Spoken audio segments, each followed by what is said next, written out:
This is a production of Hockey Night in Oswego. Only on WTOP.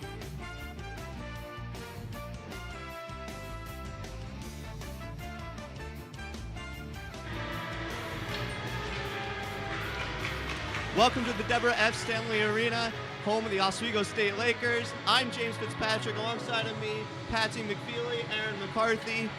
Today we have sort of a rematch between the Lakers and the Buffalo State Bengals.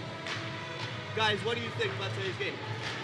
I think that we are going to see the Buff State's revenge tonight, and that maybe they're going to have some more fire and power this game, and we have to maybe keep an eye out on them and make sure that they're, doing what they need to do to be able to finally maybe get a win this weekend.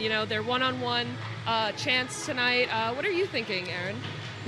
I'm thinking this, just like following what you're saying, last night, this Buffalo State team got utterly embarrassed by Oswego, 7-0 score, and while you would hope that Oswego continues their success after the showing they had last night, I think Buff State's going to have a little bit of a chip on their shoulder. I know if somebody came up to me and smacked me in the mouth with 7 goals, I'd be ready to smack back.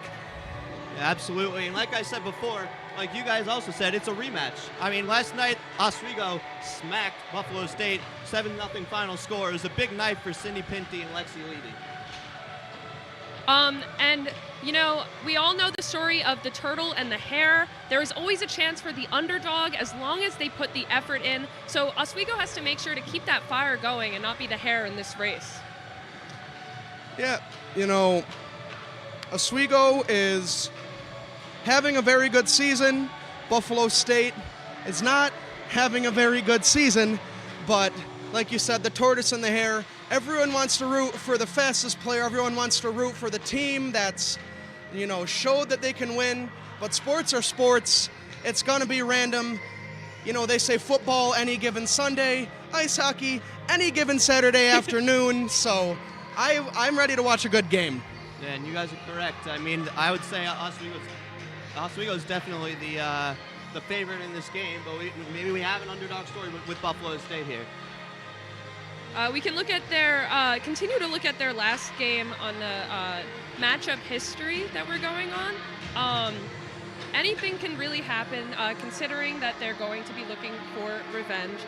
It's just going to be, I think it might be a brutal fight on this ice hockey rink tonight.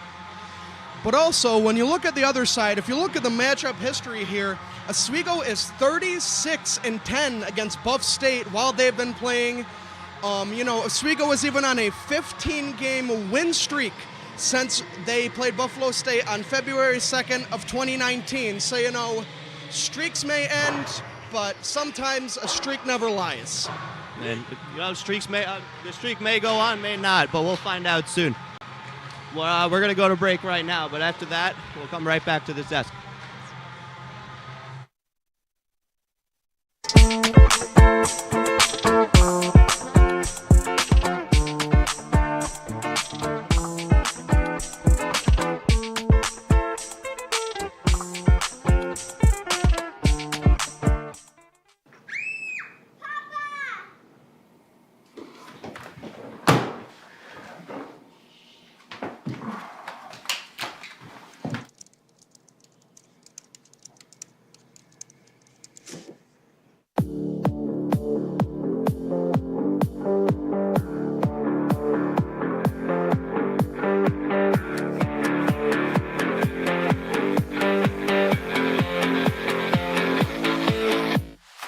Say, President Stanley, whenever there's bad weather, who would you turn to? I'd turn to Storm Team 10. No, right but you've here. got to say it like this. Storm Team 10. Say it with me.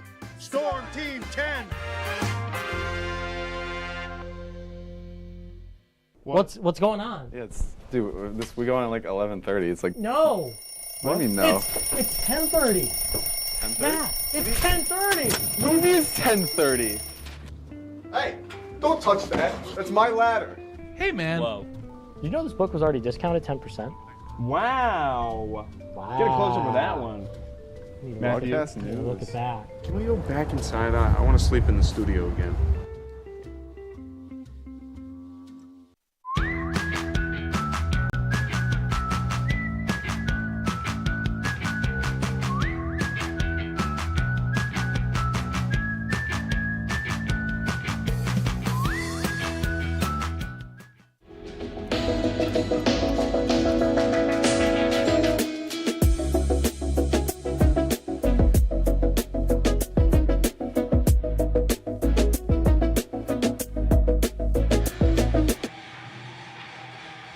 Welcome back to the desk. Here with Patsy McFeely and Aaron McCarthy. We're going to go over the SUNY standings right now, and what does this game mean for both teams as well? I'll start off. We've got Buffalo State at the bottom, absolute end of the SUNY standings. So we know that they're going to be fighting hard, trying their best to, move up, maybe even just try to advance even just one step above. And Oswego is second in the standings, so we know that they're going to be trying to keep their place and maybe even try to be first in the SUNY in total. So a lot of competitiveness is going to happen on this ice. Aaron, what else does it mean going forward in the SUNY standings after this game? I mean, both you guys have made great points, but Oswego, like you said, they're fighting for that one seed, and most of all, they are fighting for a playoff spot. These last 3 years, they have made it to a semifinal, but that has cut them short there. So with this game, they're once again trying to extend that streak, get to the playoffs, and then win multiple games in the playoffs. You get to the playoffs, you go 0-1. It can hurt, but it can also motivate a team to just go further. And then, once again, Buffalo State in the bottom, they're treading water. They've got their 3 losses behind the team above them, Potsdam. And like Patsy said, you're just trying to not be on the bottom. At least move yourself up and give yourself some hope. Yeah, and like you guys said, Buffalo State really not doing well this season. They only have 1 win in their conference. The rest of their wins out of conference teams. So really, this is a big game for them to try and just establish who they are as a team and try to get back into the win column. Right now, though, we're going to go back to the break, and after that, we're going to send it back to the booth. Your last chance to see one occur for 2 decades, as the next time one will be visible over the continental U.S. He's May 84. Yarrow told police in the hospital that he had pressed the doorbell and waited. They mix with oxygen and nitrogen. They can briefly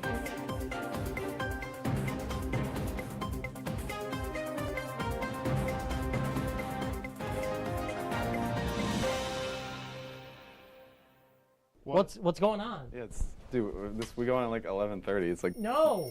What do you mean no? It's 10:30. 10:30? Matt, it's 10:30. What do you mean it's 10:30? Hey, don't touch that. That's my ladder. Hey, man. Whoa. You know this book was already discounted 10%? Wow. Get a closer with that one. Matthew, Look at that. Can we go back inside? I want to sleep in the studio again.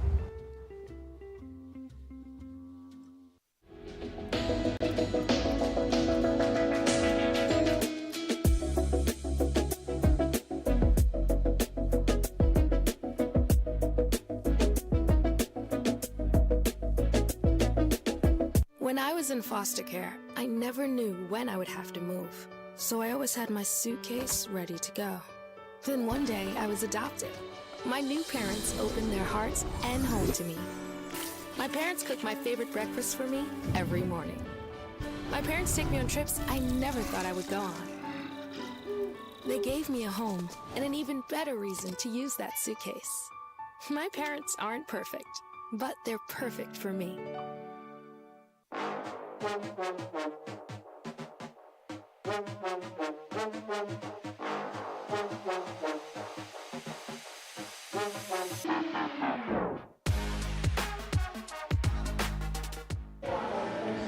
Welcome back to Deborah F. Stanley Arena.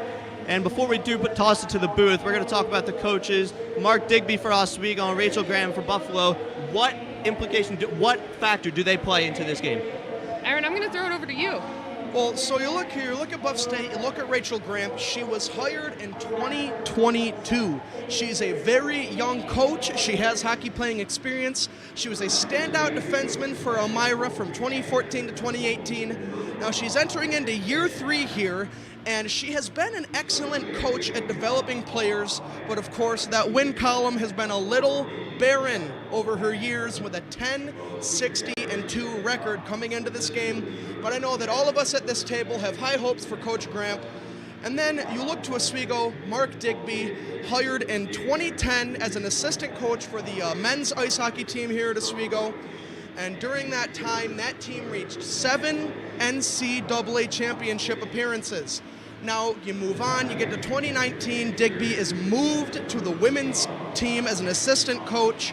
And then 2021, he gets promoted once again to head coach, bringing over that winning pedigree from his time with the men's team. And during this record, Digby's been an excellent coach, accumulating a record of 44-30, and once again, like I said before, reaching 3 conference semifinal trips. Got 2 good coaches here, a nice battle of the minds on the ice today. Yeah, these coaches are going to be a big factor in this game. And now we're going to throw it up to the booth. Guys, what do you got up there? Thank you, guys. I'm Chloe Sienna. I'm joined with Jason Sansel today. We're getting ready for a really exciting game. How are you feeling so far? I feel really great today, and Oswego should be feeling great today because this season they've done really well in back-to-back games. Last season it spelled trouble for them. They were 6-4 in back-to-back games last season. This time they're 5-0, and they have 1 tie against Plattsburgh, the best team in the SUNY, so it should be really interesting. And Chloe, we talk about making a statement in the game, and Oswego made a statement last night, winning in dominant fashion against Buffalo State. So it should be a really great matchup here today. I'm interested to see how fatigue really plays a factor in tonight's matchup. Me too, going 7-0 after last night, a complete shutout done by Oswego. I'm excited to see how Buff tries to come back from that and see what they learned kind of from last night's game. Absolutely, and last night was a cold night for Oswego, but Oswego is the hottest team in the SUNY right now. They have the largest win streak of any team in the SUNY right now, so it should be a really great matchup, and I'm excited for a puck to drop. Yeah, super excited for them. Let's go take a look at the goalies right now. We had Levy playing yesterday with 32 saves and Augie with 27. You think that'd be kind of close up with each other, not too big of a difference, but seeing that 7 got let through yesterday, that's where that differential comes in, and we'll see how they fix that today. Yeah, I mean, Lexi Levy is having herself quite a week on Tuesday on the road at Utica, 35 saves, and then she topped that performance last night, 32 saves. I mean, just unbelievable. Unbelievable performance from her. She is really the great wall for Oswego. It's so tough to get the puck past her, and she's going to be a problem for Buffalo State tonight as well. And only playing 61 games so far in her career, she has a 94% save average in comparison to Augie, who's played 87 so far with only a 90%. Still really high, but just in comparison with less games, with Levy going through it all. Yeah, and insane. Chloe, you forgot to mention the best save percentage in the SUNY for Lexi Levy, and Jessica Augie had herself a great night last night as well. 22 saves through 3 periods. She had her hands full last night, and I expect that same pressure to apply here today as well. Oswego's going to do a great job, and hopefully she'll have her hands full tonight.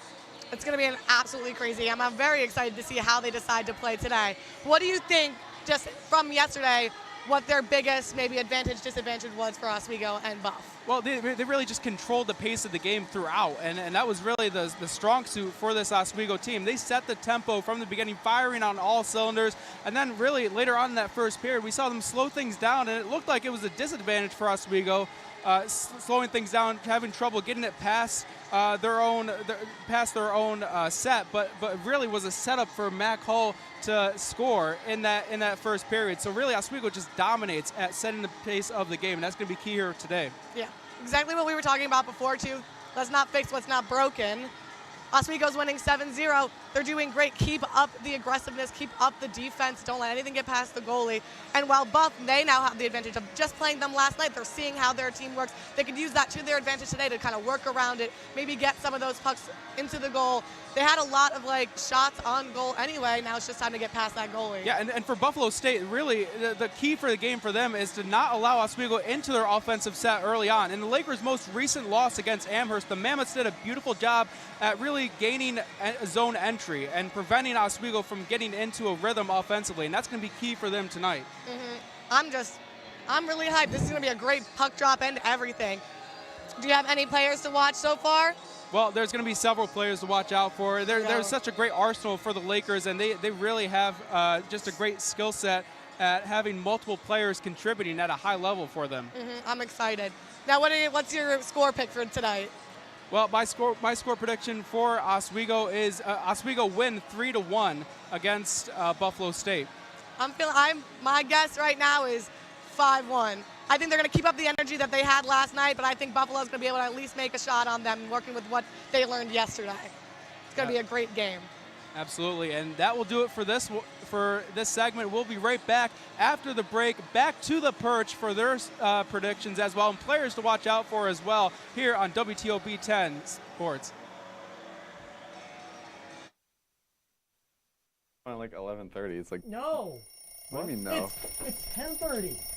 10:30? Yeah, it's 10:30. What do you mean it's 10:30? Hey, don't touch that. That's my ladder. Hey, man. Whoa. You know this book was already discounted 10%? Wow. Get a close up of that one. Matthew, Look at that. can we go back inside? I want to sleep in the studio again.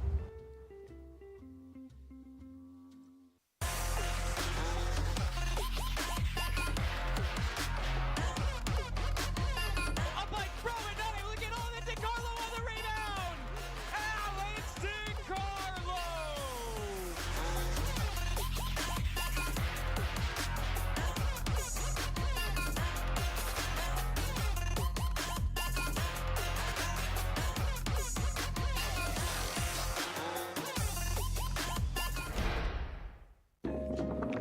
La la la la. Free. La la la la la la. La la la la. Freeze.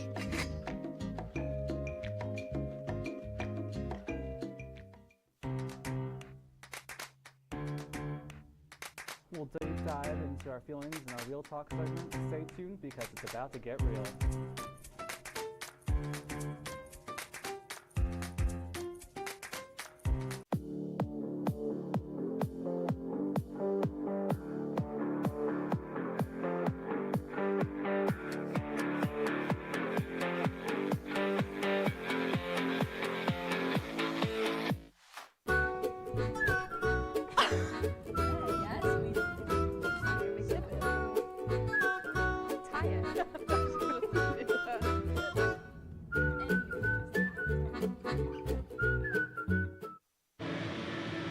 Welcome back to the desk here at Deborah F. Stanley Arena. And as we said before, guys, this is a big game for both teams. It should be a good game for both teams. But what players stand out to you guys the most? I'm going to start with Buff State, Sage Running Rabbit. She is a senior and at Buff State and has appeared in 67 games for the Bengals, collected 18 points, scoring 3 goals, and racking up 15 assists. So basically, Rabbit runs fast. So watch out for the running Rabbit. What about you, Aaron? Who are you looking at for Buff State? Once again, for Buff State, I am looking at Lainey Harold. For a Buff State team that has struggled to put points on the board, Harold has been an extreme net positive on the ice. I'm a big basketball guy, so when I'm looking at the stat sheet, I'm looking at box score. That is points your team scores versus how many points your team scores on you when you are on the ice, and she is rocking a +7 box score. Now, there's a good chance that when she is on the ice, Buff State will be a threat to find the back of the net. She's also an extremely safe player with only 2 penalties on the season. She's played every game, and she's only spent 4 minutes in the box. When I have a good player and they're on the ice that much, I'm going to be happy. Yeah, and plus minus is a great defensive stat. It's a great defensive metric. So if you're going to look at that, you're looking at a good defensive player. Although for me, I will be taking Sydney Radecki. She leads the team in points for Buffalo State. She's my player to watch. I think she's going to have a good game offensively for Buffalo State. What do you guys got for Oswego? You want to start off, Aaron? Yeah, I'll start with Oswego. So for Oswego, I have got Sydney Pinty. She is a freshman. She came into yesterday's game with 0 assists on the season, but last night against Buff State, she racked up 2 nice assists in that blowout win. And once again, I'm also a big guy about momentum. So with today, Oswego and Buff State facing off again, I think that Pinty's momentum will carry over today, and she will continue to have a good streak this weekend. It's looking great. Over on my side, I've got another senior, Simone Benaric, has appeared in 26 games for the Lakers, collected 15 points, scoring 2 goals and dishing out 13 assists. Benaric was named second team all-conference in the SUNY, so pretty easy pick on my part as to look out for Simone Benaric, number 74. You definitely got to look out for them. Personally, Rachel Corbett is a player to watch for me. She has the most assists on the team. She's the playmaker on that forward core. Maybe set up some goals for Mac Hull as well, who's also a goal scorer. Definitely got to watch out for Rachel Corbett, her dangerous passes all across the ice. Moving on to game picks, predictions. What do you guys got? I guess I'll start here. So, I'm thinking we're going to get a game that is 5-1. Once again, Oswego's got that great momentum after last night's domination, but also I think Buff State's going to have a little tiny, maybe big chip on their shoulder because of said beating. You know, I still see Oswego winning relatively comfortably, but I believe that Buff State will definitely put up a nice fight just to give themselves, I'm going to give them the shadow of the doubt. Shadow of the doubt. I have to agree with you with the one on Buff State, but I think that they're going to do such a great job. Oswego statistically has done so well with their home games with Buff State, where absolutely blow them out of the water. I have to be frank here. They've had scores 7-1, 7-0, 8-0, 9-0. So I think today I'm going to give them an 8-1 Oswego score just to give them Buff State a chance to get some scores in. I think that they have a little bit of a fighting chance to, you know, have their revenge and get their story back, but I have to give it to Oswego today. They just have the statistics on their side. You know, all that talk from you about underdog from Buff State, I maybe know. they can bounce back, but now you're giving them I know, that I'm big score sorry. against- yeah, I mean, I could see a good defensive battle. I could see it going either way. I am going to take 6-2 Oswego. I think their offense is detrimental. I think they're going to run away with it in the end. But I could see Buffalo State scoring a couple goals to keep it a close game, maybe an empty netter from Oswego. But overall, Oswego is the better team. I think everybody knows that, and I think they are going to run away with this one. But that's just me. I mean, They're going to run away, unlike Running Rabbit, who, honestly, I have all my faith in her. I have all my faith in Sage Running Rabbit. I think that she's going to give so many assists. You know I gave a poor score for Buff State, but in all honesty, instead of rooting for Buff State, I'm rooting for Sage Running Rabbit. you know, with a I name hope like she that, does- how can you not? I hope she's the MVP of the game tonight. What are you thinking, Aaron? Well, I like to take a look at the goal because, of course, last night was a shout-out, and you look at Lexi Levy. I believe they put up 32 shots on her, and she just zip. Nothing's getting past her. You'd think you have an octopus in the net with just the way she can move and block everything from every direction.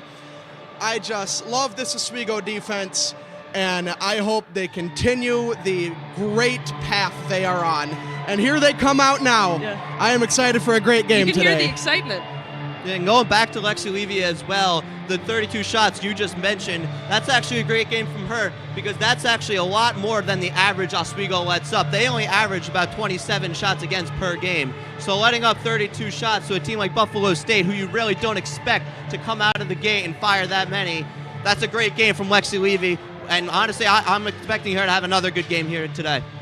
So we've got two people rooting for Oswego players, Lexi Levy, and Running Rabbit has my heart, guys. She has such a fantastic name. I can't even stop myself from talking about how much I love her.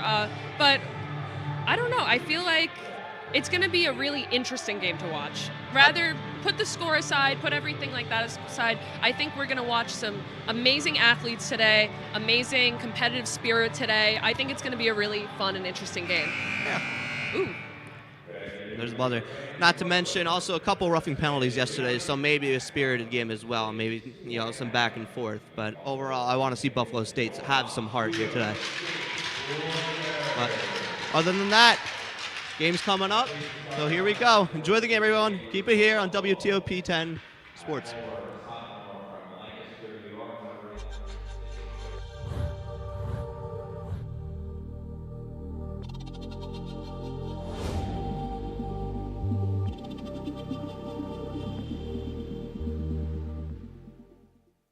Say, President Stanley, whenever there's bad weather, who would you turn to? I'd turn to Storm Team 10. No, but you've got to say it like this. Storm Team 10. Say it with me.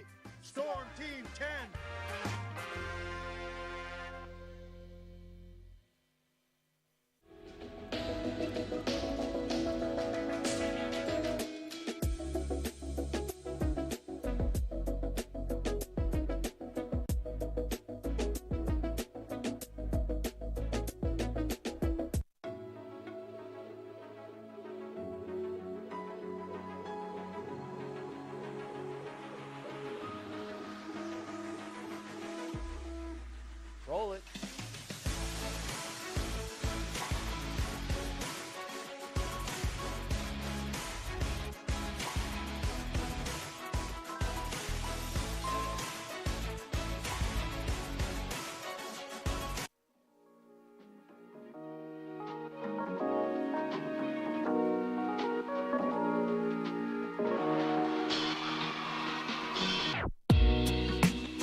class of 76. Yes, way back in 76. Back when the earth was cooling. You're watching WTOP.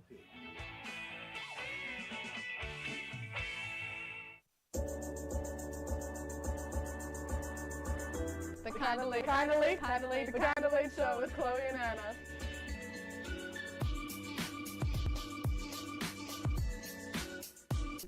Like licorice, Twizzlers, absolutely nasty. The thought of turkey is just nauseating. I think you're wrong, is what I think. You think I'm wrong a lot of times. I do think you're wrong a lot.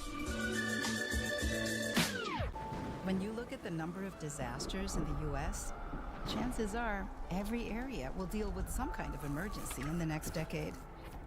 And between school, sports, and social lives, chances are you won't be with your kids when it happens. Will they know what to do?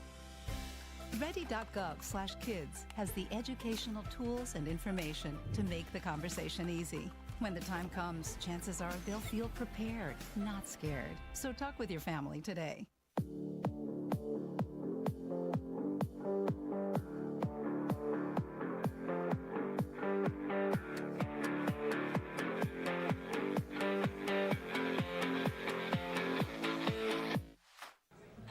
Put the keys down, Kevin. But I'm gonna drive home. There are several warning signs present that you shouldn't be driving. I guess I have really been looking for love in this dating app. Yep, I'm definitely gonna call a ride home.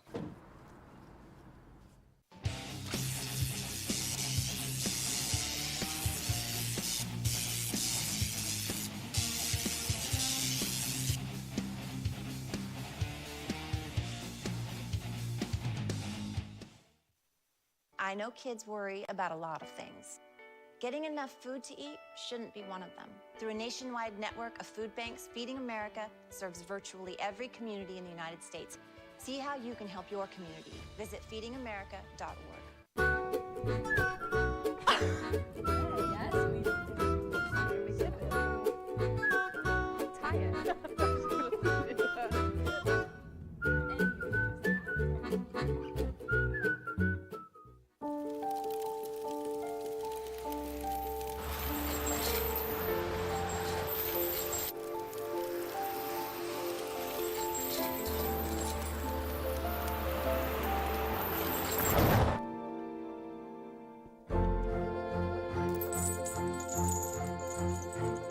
Did you know dragging chains can spark a wildfire?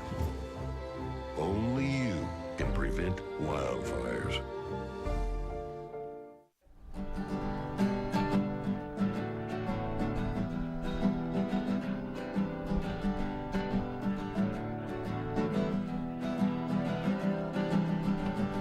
We're here for you, we're here for you. This is your channel 2. With sports and news and what to do, we're here for you. It's your TV, you're watching WTOP. Your TV, thanks for watching WTOP.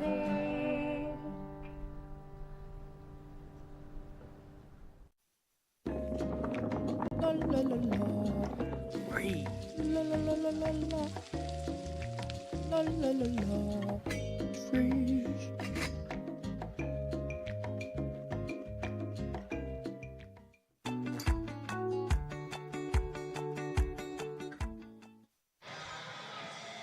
Welcome back to WTOP 10 Sports. I'm Chloe Sienna here with Jason Samsel. We're getting ready for the Oswego and Buff State matchup. How are you feeling so far? Well, it's going to be an exciting one for sure. Again, we just saw this matchup last night, so it should be interesting to see how each team starts the game. Lakers, we saw last night, bringing the tempo quick, and it'll be interesting to see how they set the pace for this one. Right now, the puck just dropped is on Buff's side. And first, already a shot done by Benedark. And then right now, it's against the back wall between right past up to Benedark again. Hull has it right now, going around behind the net, shooting it up back to the wall again, right off the net. Benedark has it again, right up between. Buff State took control of it. Now they're going up. Passed it to number 11. Yeah, well, Chloe, I think my question's been answered. The Lakers coming out firing in the just opening seconds of this game. We saw a nice look from Matt Cole there, and really, she was key last night for Oswego. And what a response from Matt Cole. She was held to just 3 shots their second to last game, and then last night she found the bottom of the net finally. And again, we see the aggressiveness for the Lakers coming out early. But Chloe, I was interested to see how the tempo would come out because you don't know how fatigue is going to play a factor on these back-to-back games. You know, the legs are going to be tired for both teams, but the Lakers certainly bringing the heat to start this one. They really are.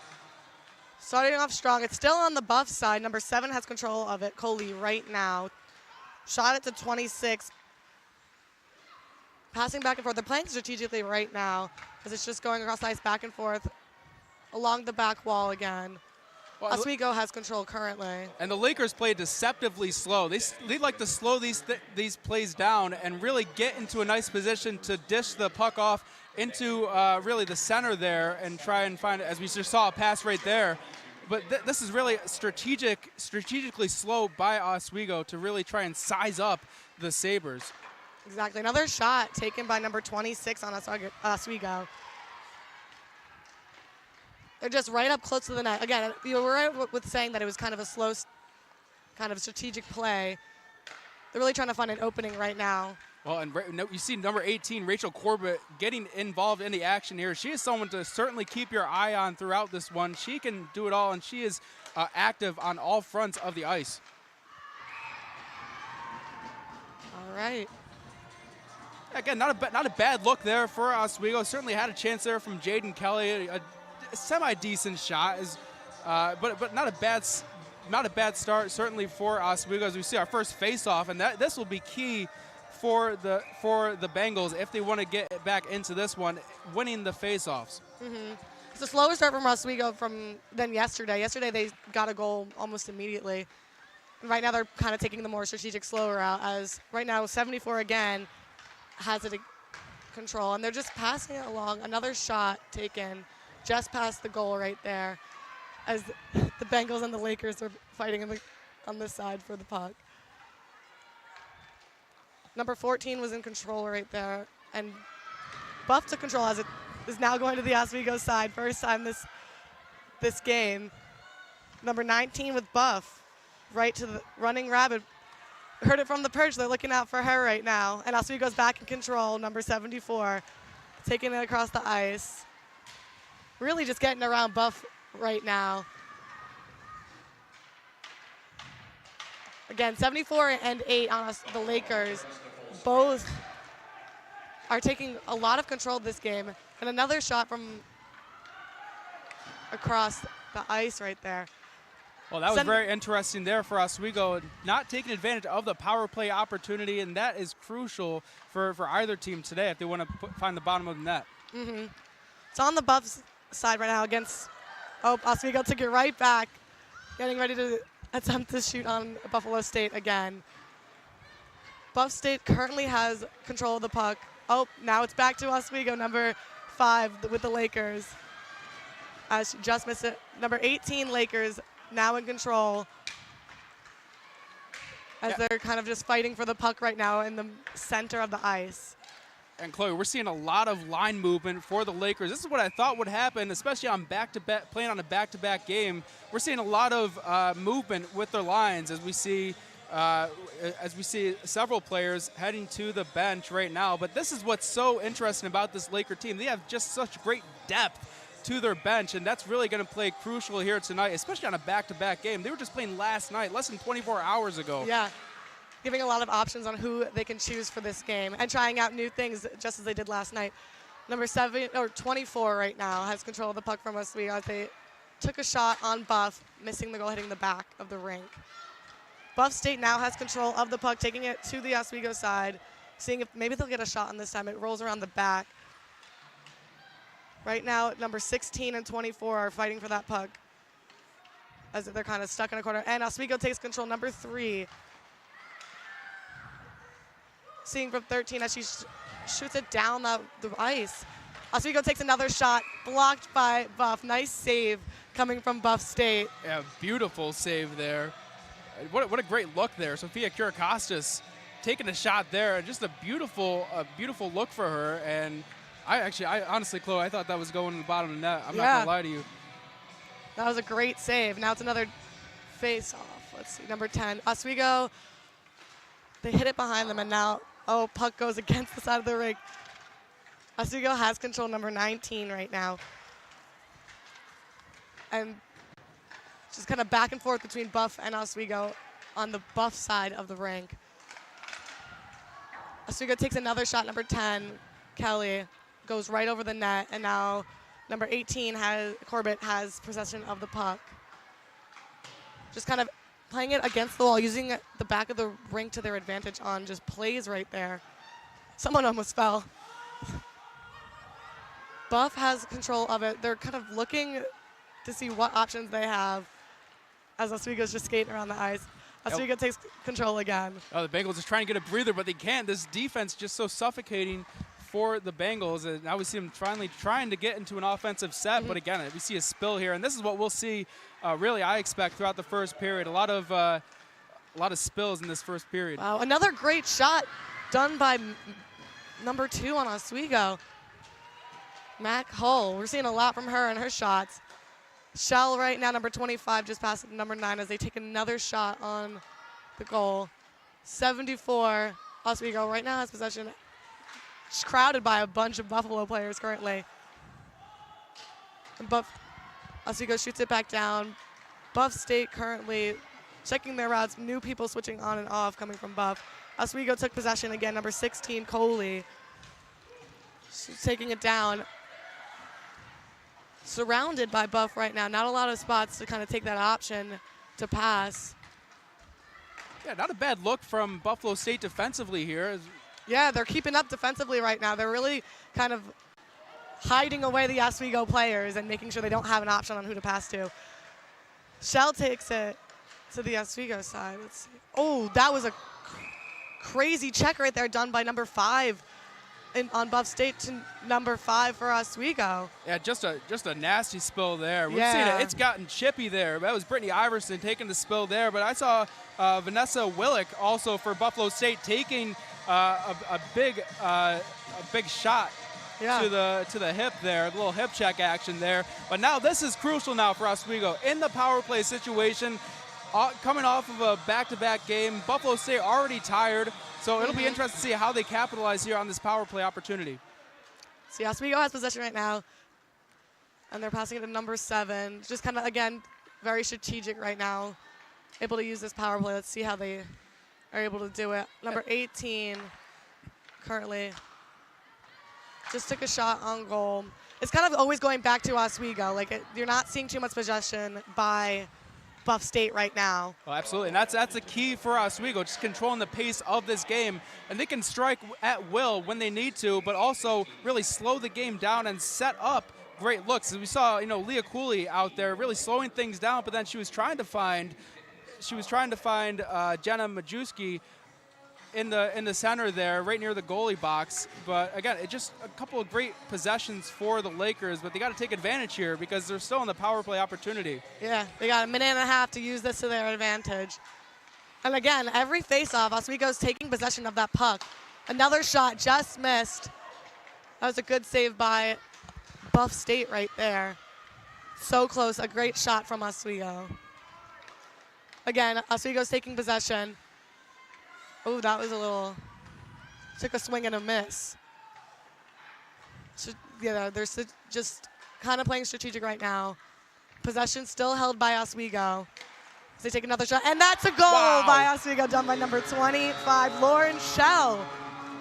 Oh my goodness, are you kidding me? Lauren Shell, what a goal. Right, that was a right trick there. shot. Straight net on that one. That was a crazy goal for Oswego, and a way to start off their game. Yeah, just a great look from Lauren Shaw, who had herself quite a night last night as well. But Lauren Shaw, I mean, oh my goodness, that was almost a half-court shot in terms of basketball terms. You see the replay there. Just an incredible goal for the Lakers. You just saw it, and she wasn't even up close and personal with that net. She got a far shot. There's nothing you can do with that. I mean, Buffalo State didn't even have a bad defensive set there. Exactly. Just nothing you could do Slipped there. right through. And again, Oswego's back with the possession. as they're kind of just trying to find out where to place the puck right now. Let's see. Around the back of the rink. Oh, a nice check from Buff against an Oswego player. Oh, Buff State took control as they're racing down the ice, and Oswego takes it right back. Passing it to number 24. And it gets the back wall. Ooh, there's a lot going on right in that corner. Pile up of players. Number 24 has possession right now with the Oswego Lakers. She shoots it down to the end of the rink. Right now, Buff State takes control back. Kind of just going around every player. Number 11 with Buff State currently in possession. Still Buff holding onto the puck right now. They're still in their zone, though. They haven't moved out of their zone until right now. They shoot the puck down the ice. I think Oswego's going to make it there first, though. Yeah, we get an icing penalty there. But, Chloe, this is what makes Oswego State so dynamic, is they have so many weapons that can score at ease. Last night, we saw 7 individual scorers for the Lakers, which was their most, tied the most this season. And then the one person who did not score last night was Lauren Schell, and she finds the bottom of the net, the first of this game. Guess making up for the fact that there wasn't a goal last night, she got the first one today. It also makes it so much harder for Buff because now you just have so many players to watch out for, knowing that they all were able to score on them last night. No, absolutely, and Buffalo State is not doing a bad job defensively. They're getting in the face of the Laker offense right now, but again, just out of nowhere, these players can strike at will, and it's just been so effective, and it's been so effective against Buffalo State. Right now, Oswego's back in possession, going back and forth between them and Buff, number 14. Oswego attempted to take another shot, just missed though, but didn't make contact with the puck. Oswego's still in possession, kind of going back and forth between Buff and Oswego. Buff now has the puck, number 11, Radecki. Almost a shot, not completely, but blocked by Oswego, one of the defensive players. And Oswego takes control back of the puck. It seems like Buff is definitely getting more aggressive right now, especially after that first goal. You just see them kind of pushing a little bit harder to stay up with Oswego right now. Lakers still have possession against the back of the rink on the Buffs zone. Another shot taken by Oswego, almost another half a rink shot. And Buff takes control along the side wall. Up, Oswego's back. It's a good back. Let's see, where Buff right now going around the back of their net. They have control. Right now, you see them playing a little more strategically, finding out where to go. Kind of stay away from the Lakers right now. Every time they get near a Laker, the Lakers take it back. Yeah, and for Buffalo State, really the key is to drive the puck down as quickly as they can and prevent the line switches that we're seeing from Oswego. You want to prevent these line changes from Oswego because, again, they can rest and really experiment with their line changes and get the rest that they need to really stay active throughout all 3 periods of this game. And this is definitely the time that they're going to experiment with their different line changes because of their win from last night. It's giving them kind of that comfort and that opportunity to be like, hey, let's try this out instead. And it's making it harder for Buffalo to kind of read what players are on the ice and kind of the layout. Buff is back with possession on the Lakers side. Another shot way over the net, hitting the back of the rink. Absolutely, and for Buffalo State, you know that the Lakers are tired. So that's the reason why you want to be where they are right now, trying to prevent those line changes for Oswego. So then you have more of the same players on the ice, and they can get tired and take advantage of those opportunities. Take advantage of the fatigue that is going to set in for both teams here today. Yeah. Oswego takes another kind of shot from the center of the ice. Buffalo and Oswego both fighting for control right now. Buffalo has the control, passing it to number, I think it was 19, sorry. Back again in the Lakers' possession, right around the net of Buffalo. They're keeping up. Buffalo's definitely kind of being more aggressive towards the Lakers every time they have the puck, which we didn't see too much right in the beginning of the game. As Lakers has possession right now, number 25. Someone fell on the ice. Someone took the fall. Lakers still in possession. A couple spills there, but for Buffalo State, you got to try and make the Lakers force the Lakers into committing turnovers, and that's how you can really try and get back into this game. If you can have a breakaway opportunity, but it's just so tough because this team again can go rapidly offensively, but also slow things down and be strategic in the way that they move the puck and distribute it. Exactly, and you see a lot of different strategic plays, and slowly how Buffalo is starting to realize how the Lakers are taking this game. They started to be a little more aggressive than you were seeing right in the beginning, and their defensive strategy too, especially after that first goal. But Oswego still is taking possession of the puck right at the beginning of every face-off, and for most of the time, but we're seeing more possession done by Buff right now as they just had it again. For Buffalo State, they're just having a difficult time getting it outside of their zone, and that's really been key for the Lakers. And they're having a hard time keeping it in their possession as well. Like, you see a lot of possession where the Lakers are taking that opportunity to pass it to each other, while with Buff, it's kind of they have it for a second and then it's back in Oswego's possession. You see that right on number 20. Ooh, right between the legs right there. Buffalo takes possession number 5 right now as they're trying to get out of their zone. And Oswego's coming right up behind them. They shoot it down to the end of the rink on the Lakers zone. Yeah, we just have to be a little bit quicker with that. Again, like I said, Rachel Corbett contributing big time on that last possession. Buffalo State had numbers. It was an even match there offensively. But again, Rachel Corbett just being so quick. And she, again, as I mentioned earlier, all over the ice. And she was key in preventing any momentum going the Bengals' way. 100%. And Oswego, again, another face-off with leading in their possession. Right past Corbett right there. Buff has it now. Let's see if they can hold the possession. Oswego number 19 fighting to get that puck back, and it's back in the Lakers' possession as they're taking it back to the Buff zone.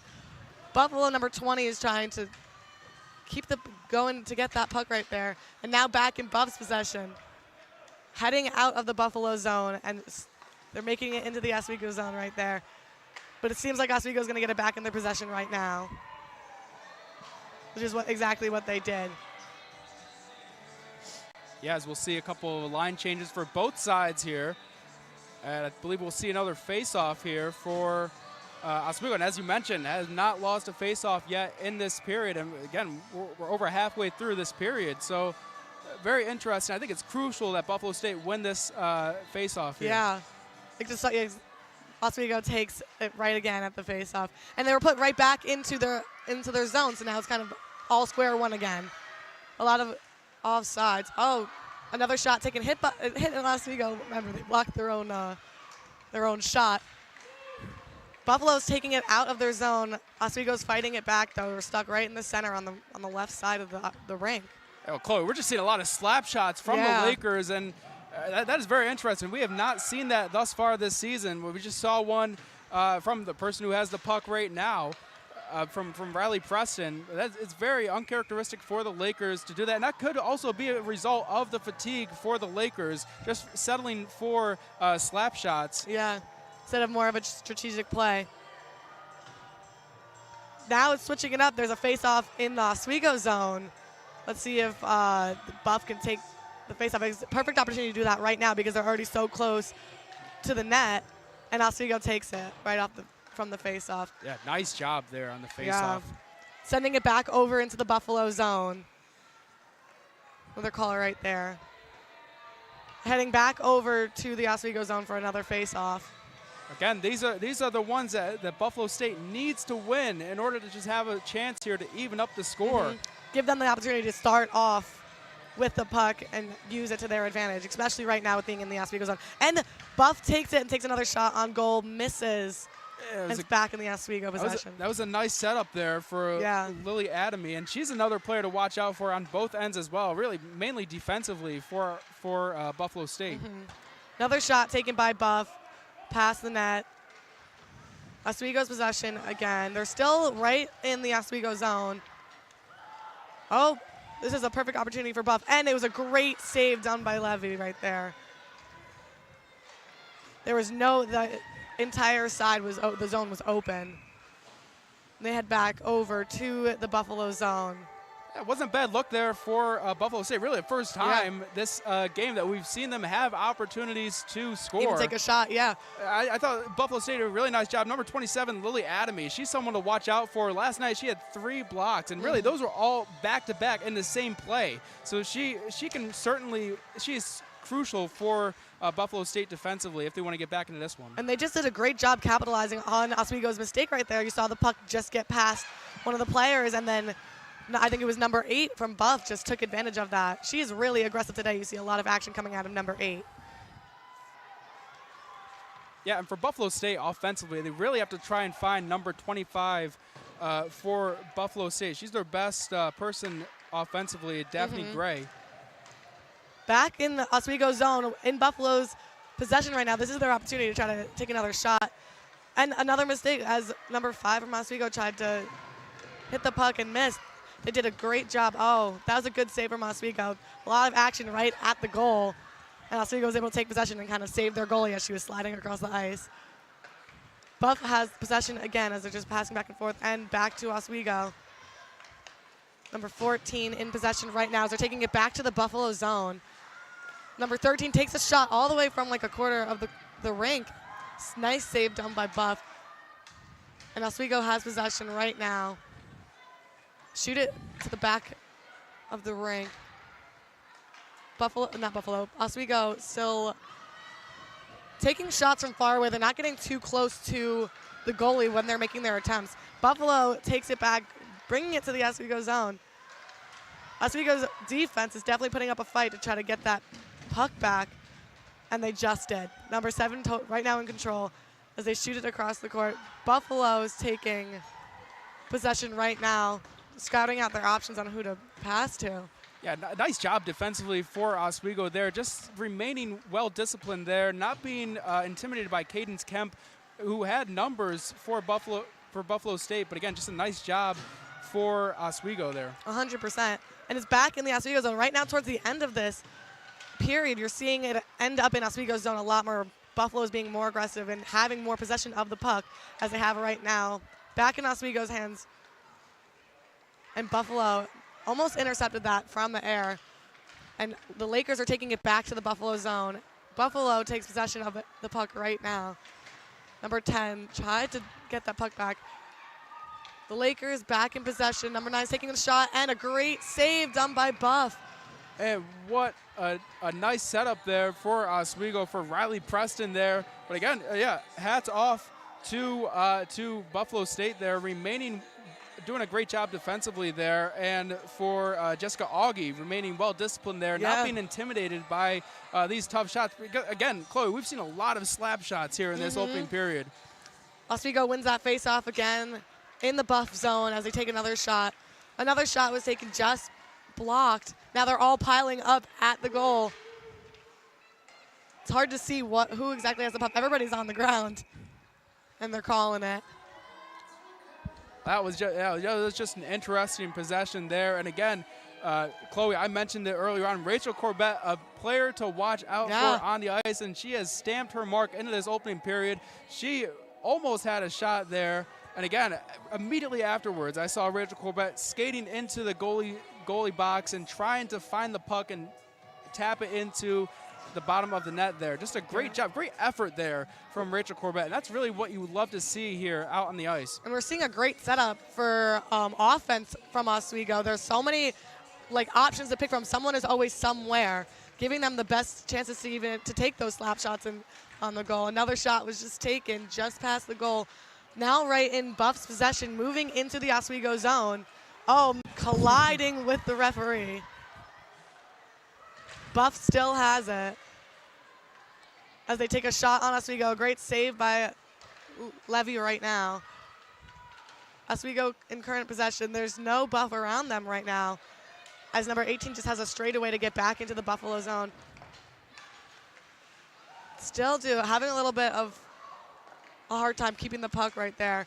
It's heading back into the Laker possession, going back into the Buff zone. And it's nice, almost interception from Buff right there. They're sending it back into the Oswego zone, taking a shot, and a great save. Again, it was a wide open shot all just totally blocked by that was right the there. best. That was the best look that Buffalo State has had thus far in this period, and it was really off of a wonky play there. But a great job from, again, Lexi Levy. It's just so tough to get the puck past her. But it was a really good look from Emma Ramser there. Oswego, Buff has possession right now, back and forth between them and Oswego in the Oswego zone. Oswego currently sending it over to the Buff zone, hitting in the back of the rink. Oswego current in possession right behind the net, trying to find an opening. It just seems like a lot of still in Oswego's possession as they're trying to find an opportunity to take another shot. Buffalo takes it back as they use this opportunity to send it right back into the Oswego zone. An open ice right there. That was a great play won by Oswego, not Oswego, Buffalo's offense. That would have been a great assist right there, but it was a great save by Oswego. Chloe, a great save is to put it lightly. What a save from Lexi Levy. Oh my goodness. I absolutely thought that this was fine in the bottom of the net for Buffalo State. It was just a great look from Sydney Radecki. She had nobody in front of her, and it was inches away from going into the net. It was a great play, and it was so strategic for them. It was so neat almost. Like it looked almost perfect. And Buff takes it back into the Oswego zone. Oswego, they're fighting for possession right now, kind of towards the middle of the ice. It seems like Buffalo's about to take possession. And this is what Buffalo State really needs to do. Take advantage of the turnovers when Oswego State commits them. We saw it maybe not so much this season, but last season they were prone to turning the puck over a lot. And so Buffalo State really has to take advantage of these takeaways that they get. Yeah. And that concludes the first period. Oswego taking the lead with 1-0. We see how Buffalo kind of was able to notice what was going on and fix it. They gained so much more possession from what we were seeing in the beginning of the period. Yeah, we saw really Buffalo State coming off a little. They were a little off coming into this one, and again, as we look at the stats here in this opening period, 13-5, Oswego State outshot Buffalo State, and that is really just.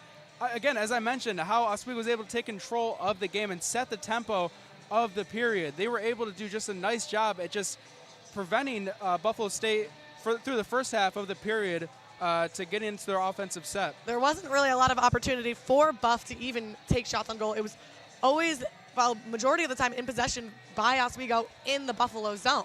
Yeah, and Buffalo State, when they had looks, it wasn't bad looks at all. They had 5 shots on goal, 10 shots in the period, so certainly they were more effective. They had better looking shots. They did. We saw that last shot that was just taken. It was a perfect setup. Nobody was there, and a great save from Oswego. Yeah, absolutely, and it's going to be key for Buffalo State to really try and make the Lakers uncomfortable in the second period, going into the second period. But that will do it for us in the first period. We'll be right back after the break, back to the perch here on WTOP 10.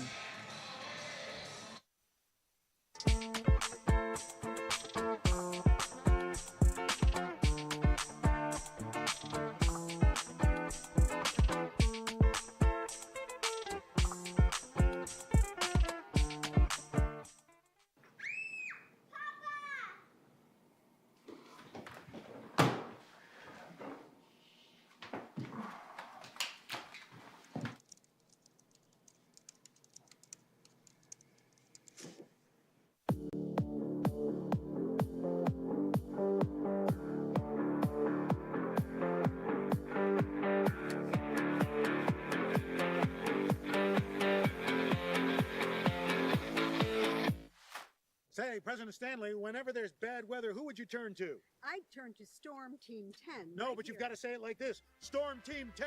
Say it with me. Storm Team 10.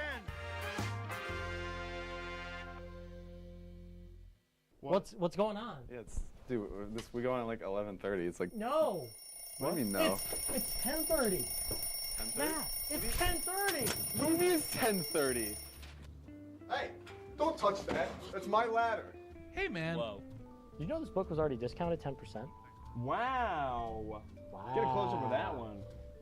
Matthew, Look at that. can we go back inside? I want to sleep in the studio again.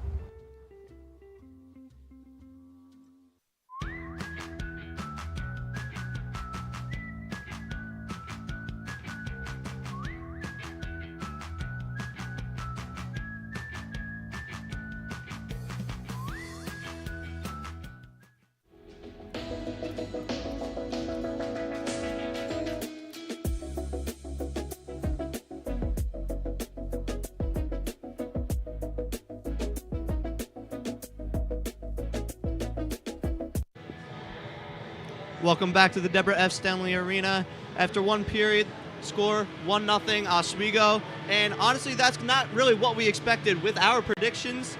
Maybe a little bit of a slow start to the game offensively for both teams.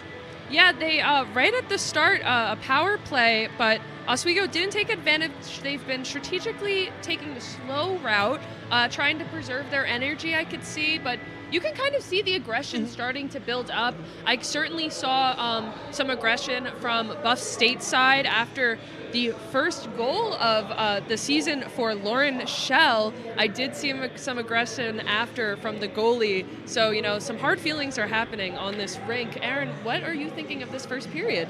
No, you say strategically slow, saving your energy. I see a little bit of tiredness. I mean, I don't blame them. Last night, you got a game that starts at 7, you play your heart out, you put up a lot of points, you're skating around all day, you don't get much break. But like you said, they're starting to pick up, you know, the rust is coming off from last night's escapades, and now you've just got to keep that foot on the gas all the way through and hope you continue to succeed. And we were talking about it before, they are playing a bit sloppy, a lot of misses and lack of saves. Errant passes.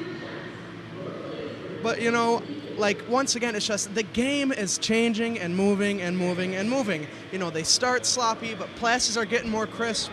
I look over, I believe Oswego had a nice little pass, put it right over the Buff State defender, lofted it down. Didn't result in the goal, but it's a pretty pass. You love to see them making plays. Yeah, and you're talking about sloppiness from both teams.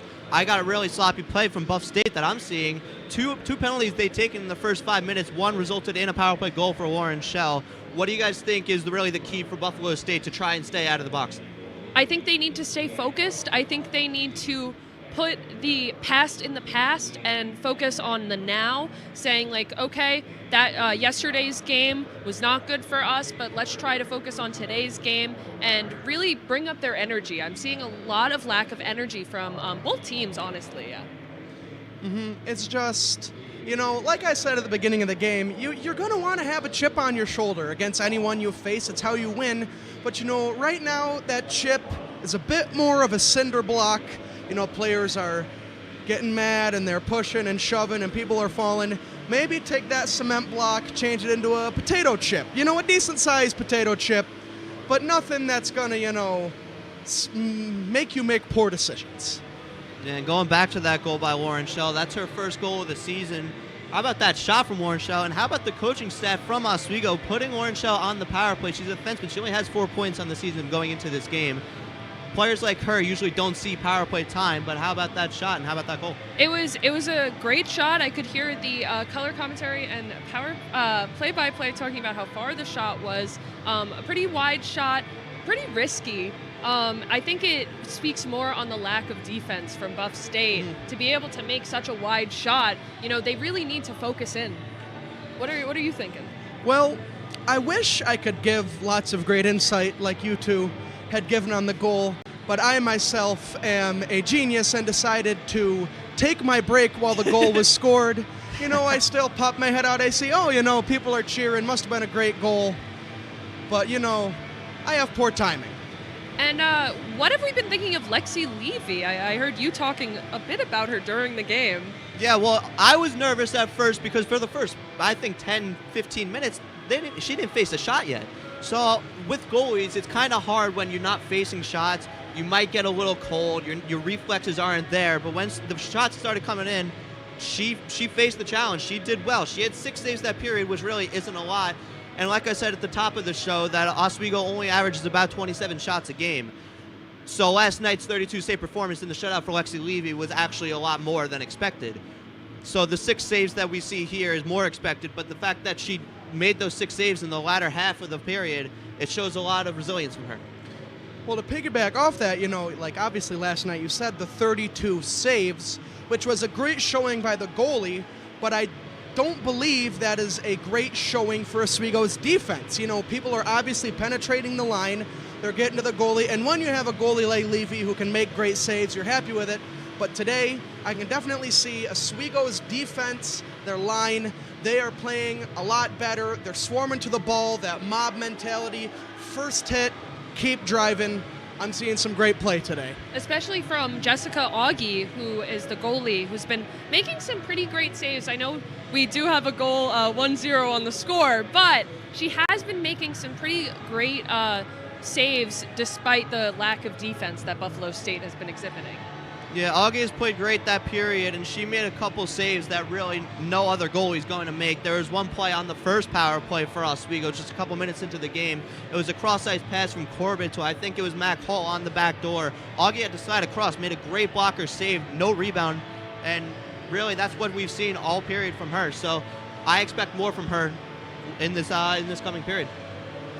Yeah, I gotta say, she is moving all over the place, pucks flying from every which direction. Now, you do have one goal, and there is damage done, but the damage isn't irreparable. You can go to the insurance company, you can come back, get it fixed, and she got to be thankful for all that padding she's wearing. I mean, I have seen 4 different shots just fly off the middle of her chest. She takes it in stride and just keeps playing. As I could never play hockey, I'm a wimp. I commend all these ladies out here. Yeah, definitely a tough group of women out there. And back to Augie, like I said before, the rebound control has been great for her. And really, I think that's what Oswego is aiming for, too. They're shooting well on Augie. They're shooting more towards the pads or the chest, trying to create rebounds. And also the odd-man rushes that Augie has made the saves on. I've seen 3 or 4 2-on-1 chances for Oswego, cross-ice feeds, one-timers. Augie's been great, shutting down everything. Been pretty fantastic. For our players to watch, I've been seeing Running Rabbit going all across that ice. She's been moving so fast. Honestly, very quick. I lose sight of her sometimes. How have your players been for your player to watch? My players have been good, but, the game is still, they may not have some eye-popping stats yet. Sydney Pinty, Lainey Harold, but they've both been efficient. There's been a lot of rotations already this first period. People are sitting, keep the legs from under you, like you said, strategically slow work into the game. So I've got no eye-popping stats yet from either of the players I've picked, but I've got lots and lots of faith that as this game continues, we will see some magnificent plays from them, and I'm definitely not coping. Well, me personally, Rachel Corbett was my player to watch for Oswego. I thought she had a good period. She was skating well. Like I said, that cross-ice pass on the first power play, that set up a great opportunity on the one-timer back door. I thought she's had a great period, and she was playing well. On the other side, Radecki took a penalty about a minute and a half into the game, so maybe that wasn't the greatest choice. But, we'll see it for this next period. Maybe Radecki will be better. Maybe Rachel Corbett go score a goal for me. So Let's all hope. Yeah, let's all hope. But other than that, the one complaint I did have from Oswego was their breakouts. On defense, I saw a couple plays where they're kind of clearing it up the middle of the ice towards the slot, and I think the first really good chance for Buffalo State in that period was off a turnover by Oswego in neutral ice, and that's what you have to limit. You got to get the puck in deep. You have to play smart, especially a team that you can beat, you should beat. Don't give them any chance to get back into the game. Yeah, I think the main summary of this first period is that our teams are tired, and it makes sense. This is the second game that they're playing this weekend back to back. They need to rest up, I think, in this first period and kind of rebuild their strength and rebuild that momentum and energy into the second period. I agree, but I believe that it is good time that we throw this back to James and he throws it back to our other people in the booth. Yep. Well, keep it here. We're going to send it to the booth with our play-by-play announcer and our. Oh, I'm sorry. We're sending it to break. Keep it here on WTOP 10 for Lakers hockey. And it could be your last chance to see one occur for 2 decades, as the next time one will be visible over the continental U.S. He's May 84. Yarrow told police in the hospital that he had pressed the doorbell and waited. They mix with oxygen and nitrogen. They become briefly.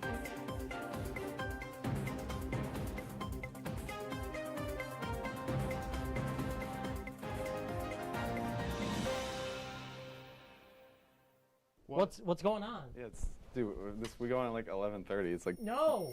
What do you mean no? It's 10:30. 10:30? Matt, it's 10:30. What do you mean it's 10:30? Hey, don't touch that. That's my ladder. Hey, man. Whoa. You know this book was already discounted 10%? Wow. Get a closer for that one. Matthew. Broadcast news. Look at that. Can we go back inside? I want to sleep in the studio again.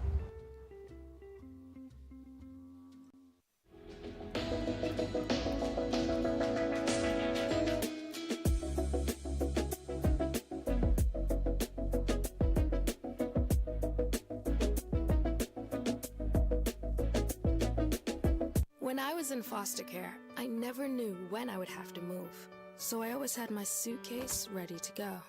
Then one day, I was adopted. My new parents opened their hearts and home to me.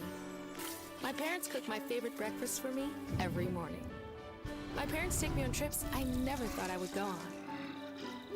They gave me a home and an even better reason to use that suitcase. My parents aren't perfect, but they're perfect for me.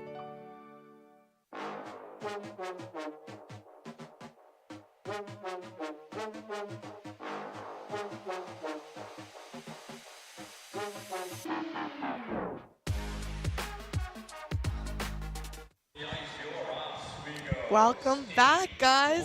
I'm Chloe Sienna here with Jason, and we're getting ready to see a cool and exciting second period. We saw the Lakers take the lead with 1-0, holding the puck in their possession. I'm excited to see how the Bengals try to come back from that.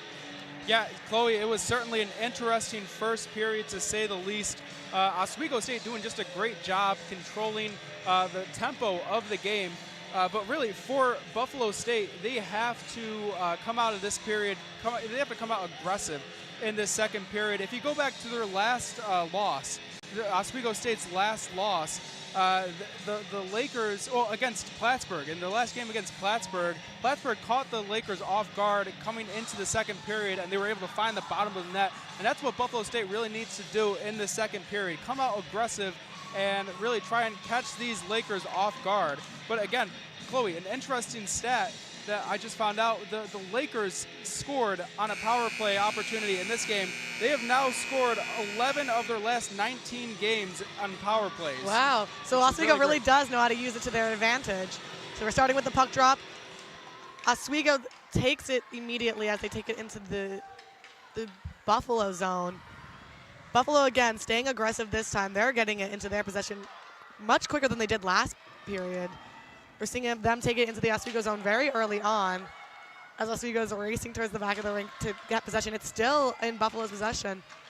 Now it's in Oswego's. They took control of the puck, getting it out of their zone.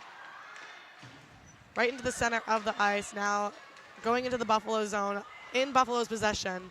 Let's see how they tried to use that and get it back out of their zone.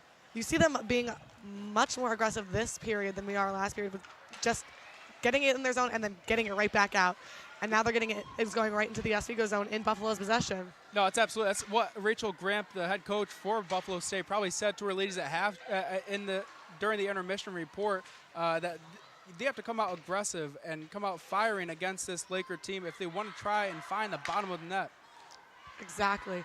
And with their limited shots on net in comparison to Oswego, they need to take advantage of these shots to get the goals in, considering that Oswego is getting almost, not even almost, double of the shots that the Bengals have. Well, the shot selection from Buffalo State has actually been decent. As we said, it was about 50% of their shots were on goal. So the problem isn't their shot selection, it's really just getting past the Oswego defenders and preventing Oswego from overwhelming Buffalo State offensively, because again, you just have so many bodies out there, the physicality aspect of this game is interesting because Oswego State really loves to be physical and make this a physical affair, and that really does not play into the strategy of Buffalo State. Exactly. Again, with another face-off, Oswego takes possession, winning most of the face-offs with this game so far, as they're all kind of just trying to get possession in the corner. Oswego, now Buffalo's in possession in the Buffalo zone. Still with Buffalo, giving a lot of opportunity to take kind of strategically where they're going to place it, and now getting crowded before they get crowded by the Lakers. It's going around the back wall but still in Buffalo's possession, kind of planning out where they're going to send it. Back into Oswego's possession, going back into the Buffalo zone. Oswego's very smart, doing another lineup change right there. Yeah, we're seeing these quick line changes for Oswego, and again, it just speaks to the depth of this team, but also fatigue playing a factor in this one as well, off a back-to-back game for the Lakers. Exactly, and Lakers in current possession in their zone, trying to just get out of it.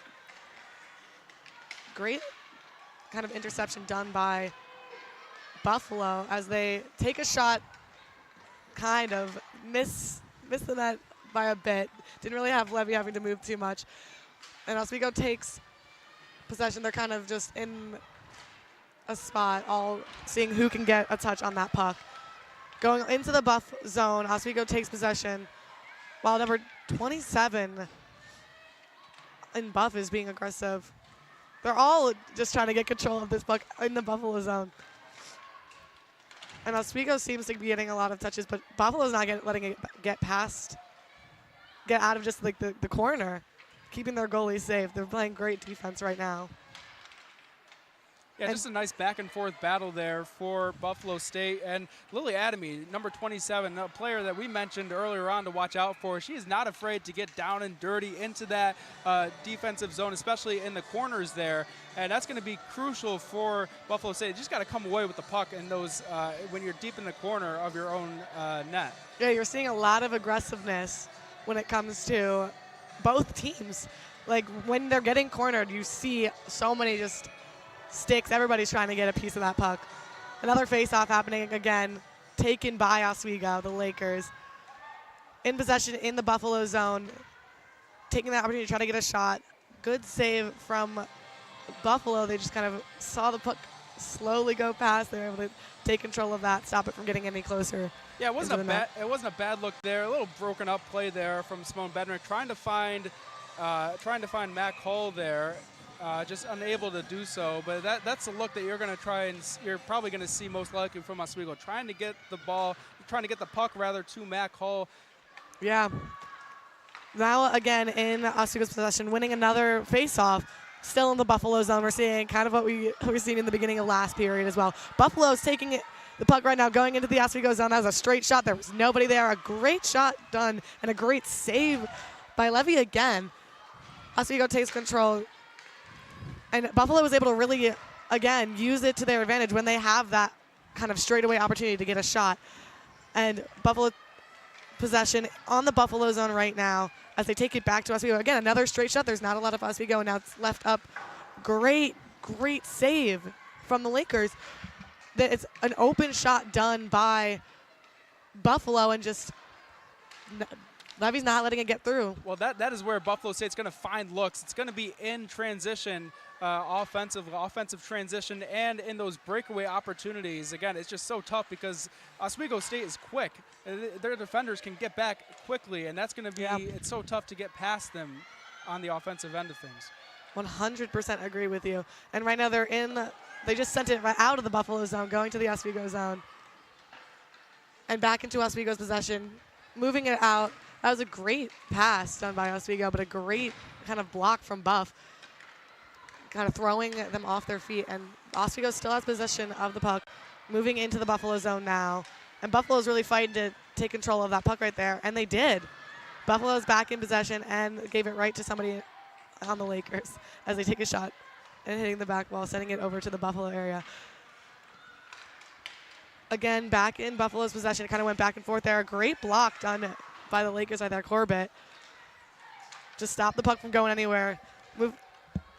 That was kind of like a, how would you explain something like that? It kind of ricocheted off of a player and then slowly made its way towards the goal. Yeah, yeah, and off the stick, Yeah. off the stick slap shot there. A little weird play, but now another face-off opportunity for Oswego here, deep into Buffalo State's territory.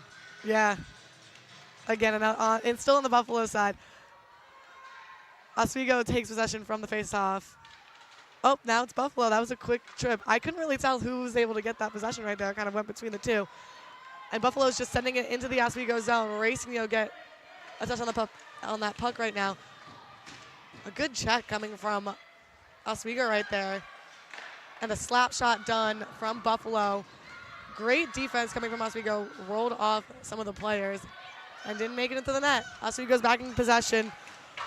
Good defense kind of blocking any opportunity for Oswego to really get through back onto the Buffalo side as they do another line change. Yeah, and for the Bengals, we've seen really their only shots, except for the transitional offense, has been really slap shot opportunities. Yeah. That's really try to catch Lexi Levy off guard with a slap shot, but it just hasn't been effective thus far. Not at all. She's able to block those close and far. And Oswego's back in possession. That was some great handling right there. And Buffalo takes it. That was really cool to watch right there. It's kind of fighting between the two. Another shot taken by Buffalo. More on the slower side. Levy was able to just kind of push that puck out of the way. Another opportunity. Oh, another kind of strategic shot. It's kind of back in the corner with Buffalo to Oswego. Back in Buffalo's possession. Still in the Oswego zone. And they get it out from behind the net. Back into Oswego as they're racing to push it into the Buffalo zone. Oh, that was a trip on Oswego. And Buffalo's back in possession. It was almost a straight shot right there. Another physicality done. Things are getting chippy out here on the ice. Both sides being chippy. Yeah, Oswego's back in possession on the Oswego side as Buffalo kind of piled up closer to the net. It's playing strategically right now. They're kind of passing back and forth just to get it back onto the Buffalo side. Not as a straightaway shot as we've seen a lot done by Buffalo. And Buffalo's back in possession.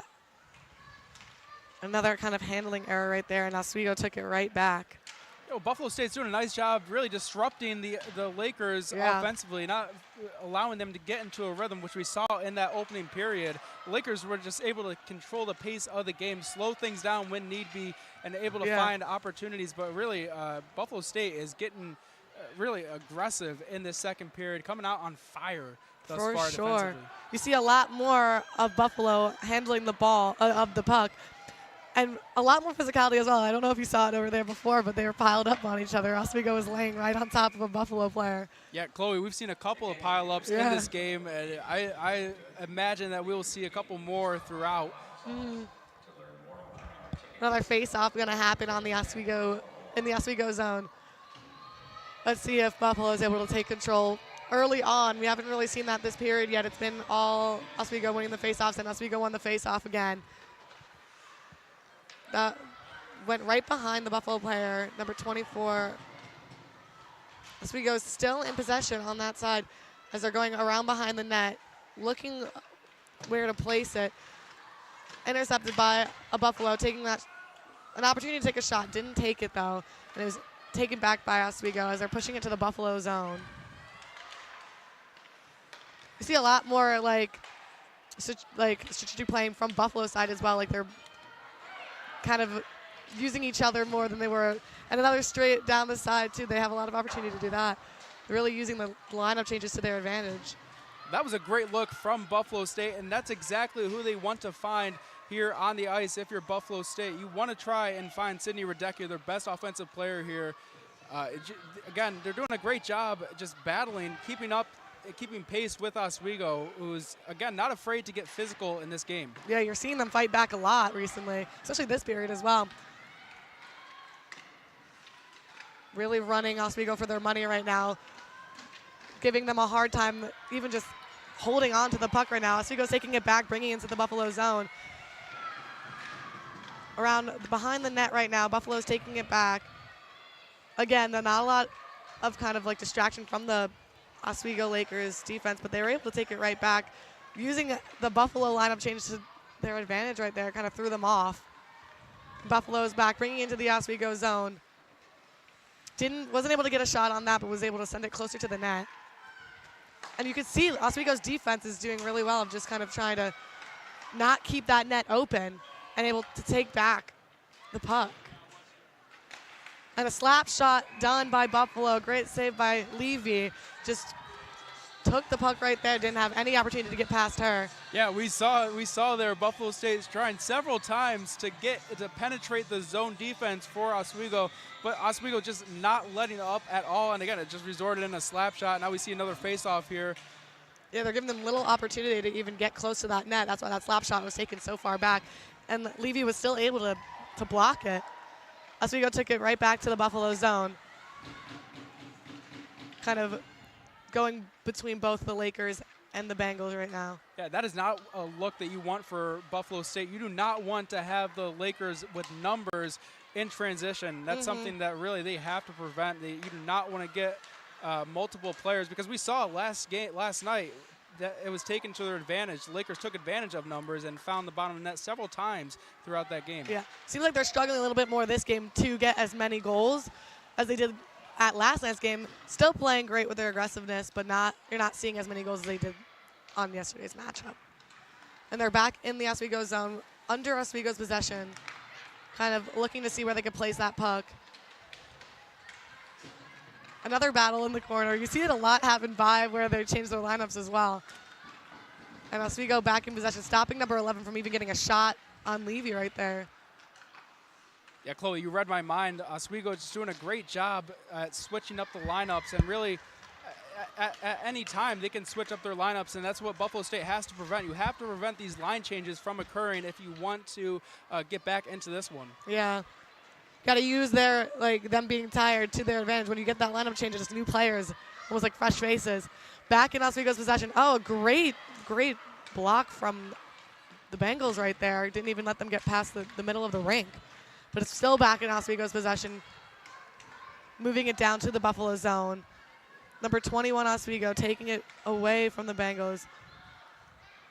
Yeah, and we've seen some trouble for Oswego in the neutral zone, getting past the neutral zone, and that's really where this Bengal defense has committed thus far in the second period, preventing them from getting past the neutral zone, and it's played to their advantage a little bit, but again, Oswego is just so well disciplined to get it past there and really try and set a lot of good shots here throughout the second period. Couldn't agree more with that.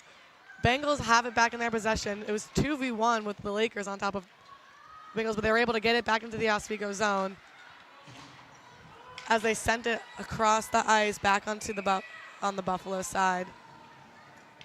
Then we're going to see another face-off.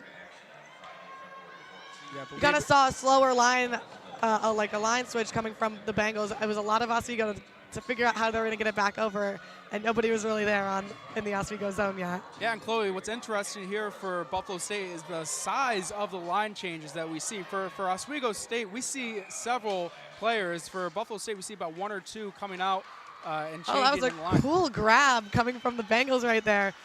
Number 9 just laid out flat, stuck her stick out, and was able to stop that from going any further. Yeah, it was Arissa Verderino with a diving effort there. Yeah, that was really cool. Couldn't really tell if it was on purpose or by accident with that. Did she slip and fall, or was that intentional?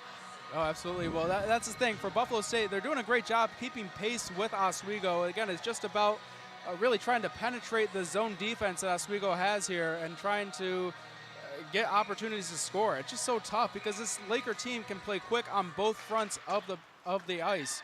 Exactly. And Oswego, again, winning another face-off.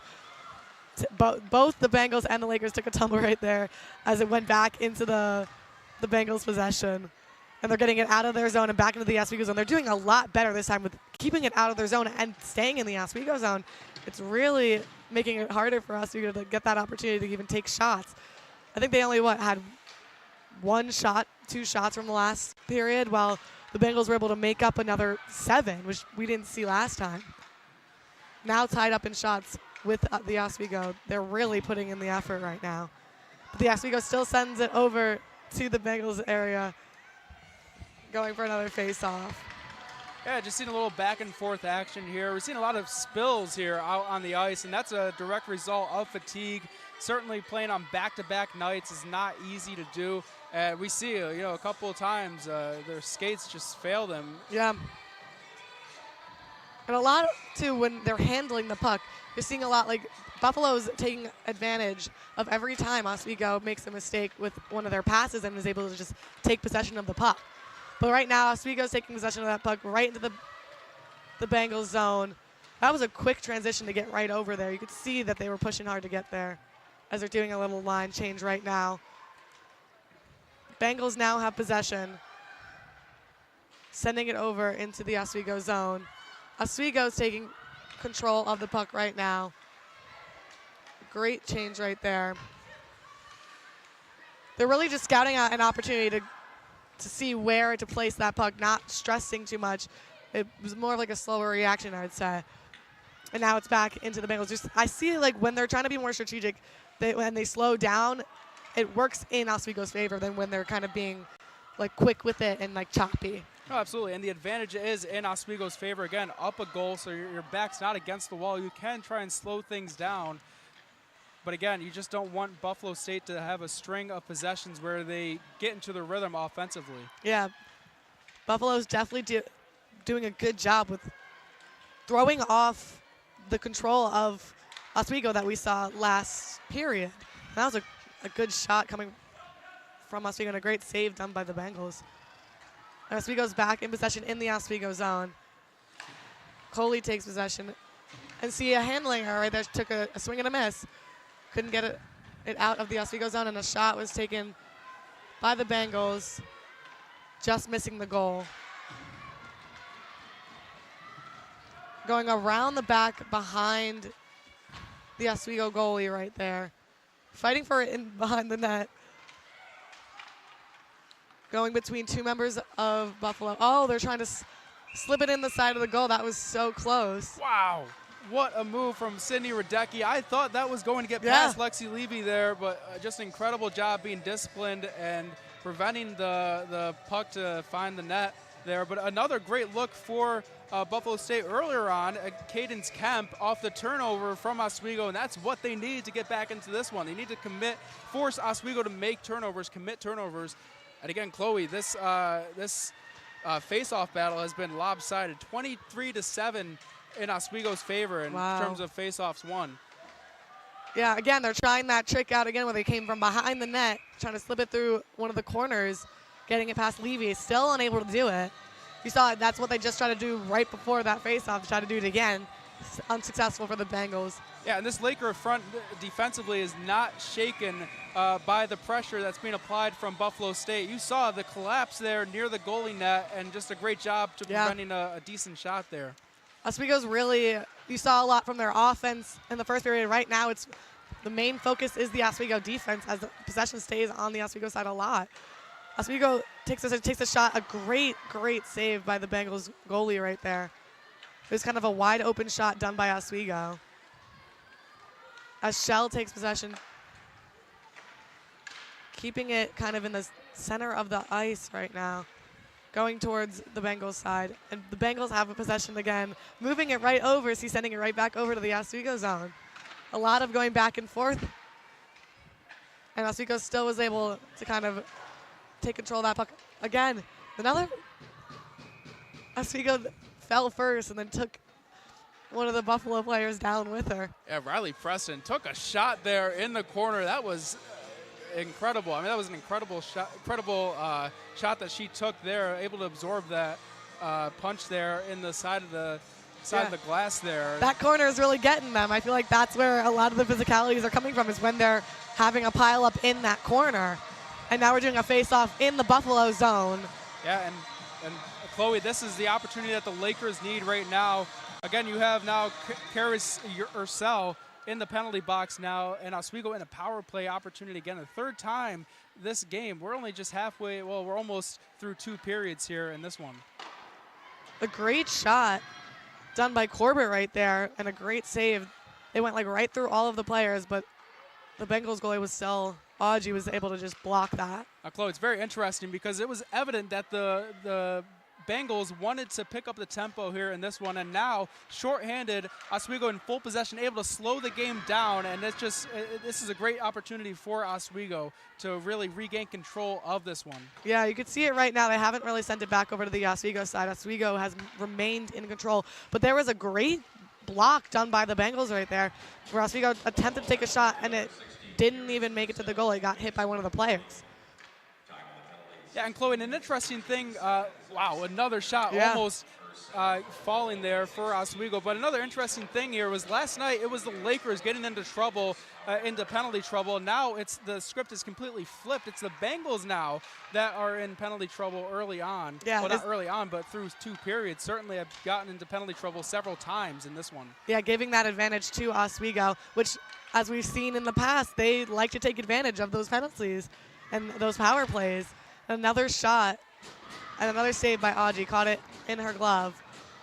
Yeah, and just didn't really like the look there for Oswego. I mean, you can't really settle for a slap shot. You have the numbers advantage in your favor, so you got to take advantage of that and try and isolate, not really isolate, but try and penetrate that zone defense that Buffalo's in right now and try and find the bottom of the net there. Exactly. See, Oswego again winning another face-off. This is their opportunity to try to place where the puck is going to go and take a good shot.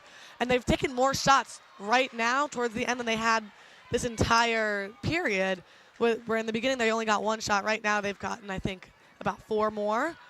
And they're remaining in control this entire time, staying in the Buffalo zone, just passing around, back to Hull. Yeah, again, this is, wow, reminiscent to what we've seen in the first period. You saw a nice slap shot there for Oswego. And they're really remaining in control, making sure they are getting around the Bengals and not really giving them the opportunity to even touch that puck. And then another shot on goal. Great saves by Augie this entire time. Yeah, another great save from Augie. And Megan Smith had a good look there. All she had was Augie in front of her to get that puck into the net. But just a great job from Augie defensively. As a goalie, to remain disciplined and not be shaken by this pressure that Oswego's brought. For sure. And with these back-to-back shots from the power play as well, staying on that side, it's a lot for Augie, and she's standing strong. And Oswego still remains in possession as they're sending it back and making the ref jump, sending it back over to the Bengals side as they take another shot. Another save done by Augie. Well, this is crucial for Buffalo State. Really they have to try and string a run here with a minute remaining, back in full strength.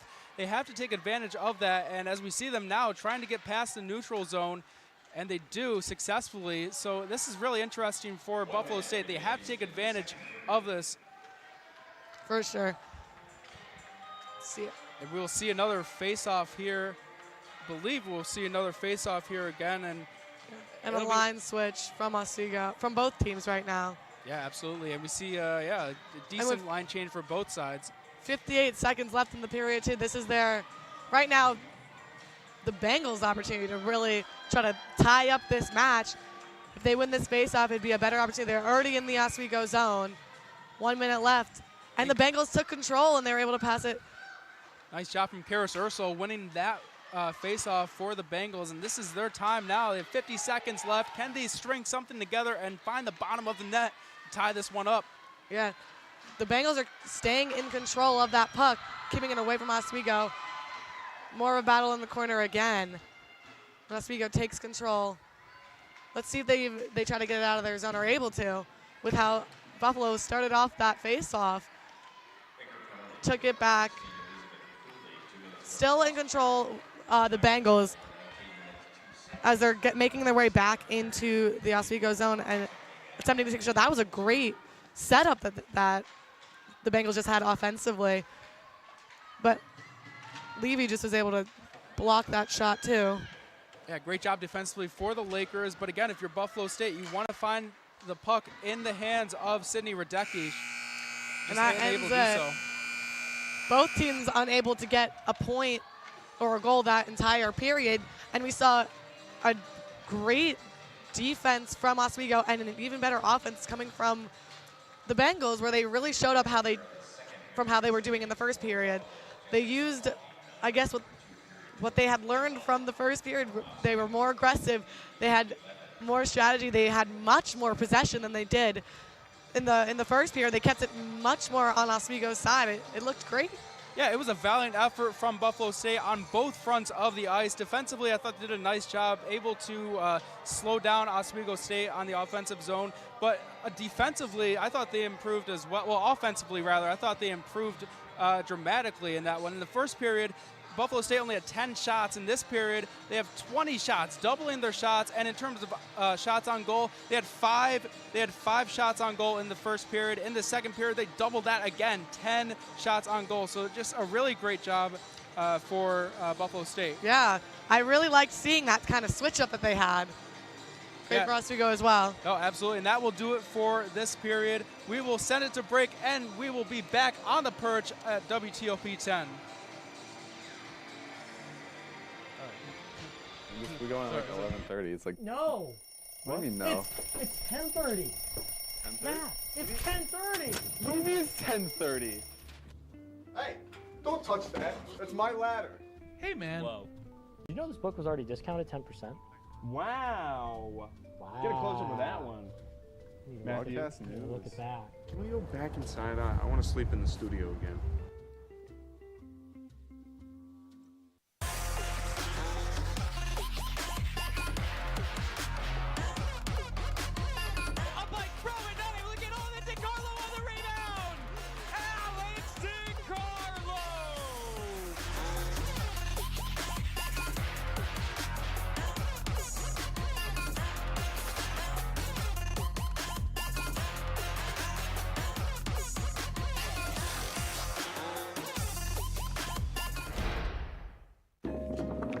La la la la.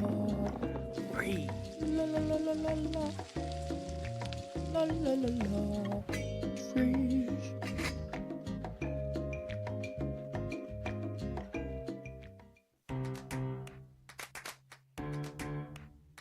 We'll deep dive into our feelings in our Real Talk segment. Stay tuned because it's about to get real.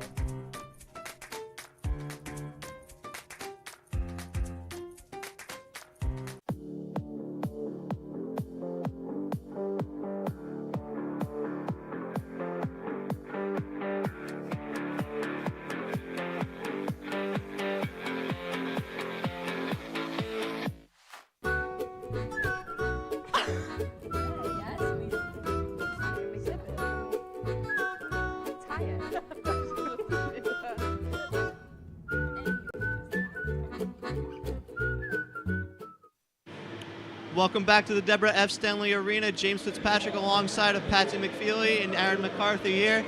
Still the same score after the second period. 1-0 Oswego leads.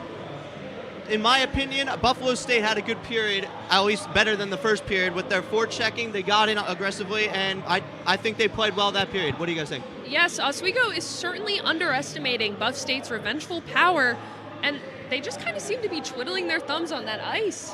Yeah, you know, definitely Buff State has simply, well, they started out this period better. They had more wind in their sails, and they were just applying more pressure. They were over in that Oswego goal area just constantly, shot after shot after shot after shot. Now, luckily, Oswego saved them all for their own success. But then you get to that second half, and, well, still on the first half, Oswego was struggling to finish plays in the beginning of that period. You know, they would get the ball out, or get the puck out, move it down the ice, but then when they had to do that final pass to get it to the goal, try to set someone up, it would fall short. Someone would miss, or it would skid too far. It was just so close, but no cigar. Yeah, and one thing I've noticed differently in the second period than the first period, you kind of just brought it up. Oswego's not committing to the cycle. You want to put it around the boards. You want to find the perfect pass.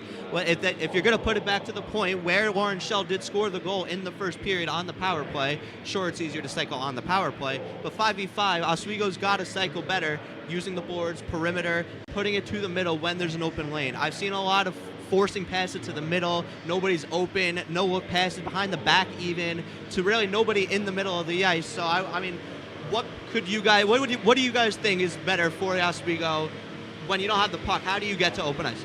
Well, what I've noticed from Oswego, especially in this period, is that they know how to be loud.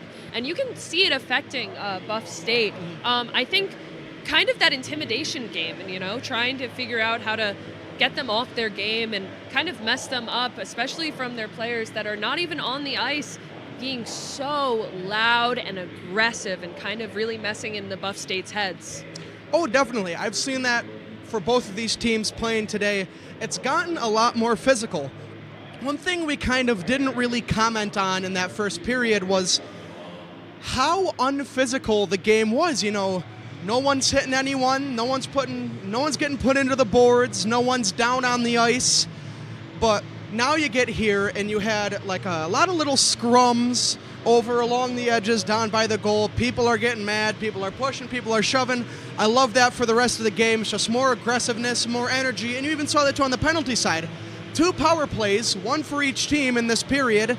You had significant time with people off the ice, and they couldn't do anything about it. So while you do appreciate the physicality and that extra person off the field, maybe you want to dial it back because it's just simply not putting points on the board. Yeah, we saw physical play from a boarding penalty by Buffalo's Karis Ursel in that second period, as well as you stated the penalty by Buffalo State in that period towards the end.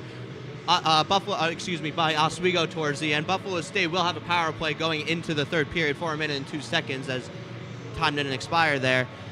So yeah, we've seen a lot of physical play, and honestly, we were discussing it between periods too, that really there's not a lot of physical play in women's hockey, and as we said, it showed up. Yeah. And speaking on that power play, they really do need to be using this power play to their advantage. They've been kind of letting these advantages slip by them, and really need to focus and be more aggressive, even more quick and nimble, kind of like a rabbit. I haven't seen my player to watch running rabbit working that hard this period. She's kind of slowed down her momentum a bit, and I think that they're really just starting to feel the energy kind of drain from them, and they really need to pick that energy back up. Yeah, I hate to say it. You're talking about your player you've picked. Both my players, both for Buff State and Oswego, have been good. There's just been nothing eye-popping. I believe I may have given them the announcer's curse.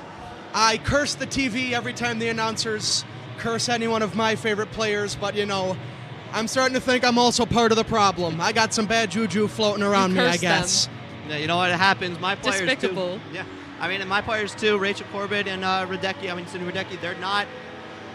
They're not really standout players for really anyone, but really there hasn't been any standout players. I think if you were to pick one, I think I did a pretty good pick on Simone Bednarik. I think that she's been doing pretty well. She's been going pretty fast and moving around the ice and kind of getting a lot of saves this game. I've seen her name. We have a live statistics that comes up, but I see her name popping up all the time, especially when it comes to saves. I think I did a pretty good job on the Oswego side of picking a player. So, Patsy, can you say that is a slight brag? Yes, maybe a more than slight humble brag. Humble brag. Okay. Humble brag. Okay. What do you have to say about this, James? Well, at least one of us got something right? But I thought Bednarik's played well this game. She's really skated well. She's been one of the outliers for Oswego because really she's one of the few players that really has stood out to at least us up here at the desk. Other than that, I've really seen a lot of lazy play, passes towards the middle, turnovers in the defensive zone, or they are neutralized by Oswego, and I would like to see them play a better game in the third period. And if we do a quick goalie comparison, Jessica Augie has really been picking up the slack for Buff State, having 21 saves in comparison to Oswego State's Levy, 15 saves. So, a lot of energy is coming from Augie, and we hope that she keeps that going and keeps those saves happening and doesn't tire out in the second half of this game. Oh, absolutely. And I've just got one little last comment here. In my opinion, that first period, it seems clock was stopping, it was going slow. Not too many penalties, but just so many face-offs and time stopping. That second period flew by. You had the 2 big penalties that resulted in a power play for each team, but clock didn't stop. So heading into this third period, I don't know if we are here for a grind-it-out, just brutal battle, or we're just going to skate across and see some quick hockey that ends in who knows. Yeah, and it is a little bit shocking that first period went by so slowly, like you said, Aaron, and that was the period Oswego dominated. Meanwhile, the second period, that's the style Oswego likes to play. They like to play that fast-paced style like we saw in the second period, and that wasn't their strong suit that period. So what do you guys think? How should Oswego approach this third period? Listen, we got to look at the score right now. They are winning. I think that they've been doing fine for how the scoreboard is looking.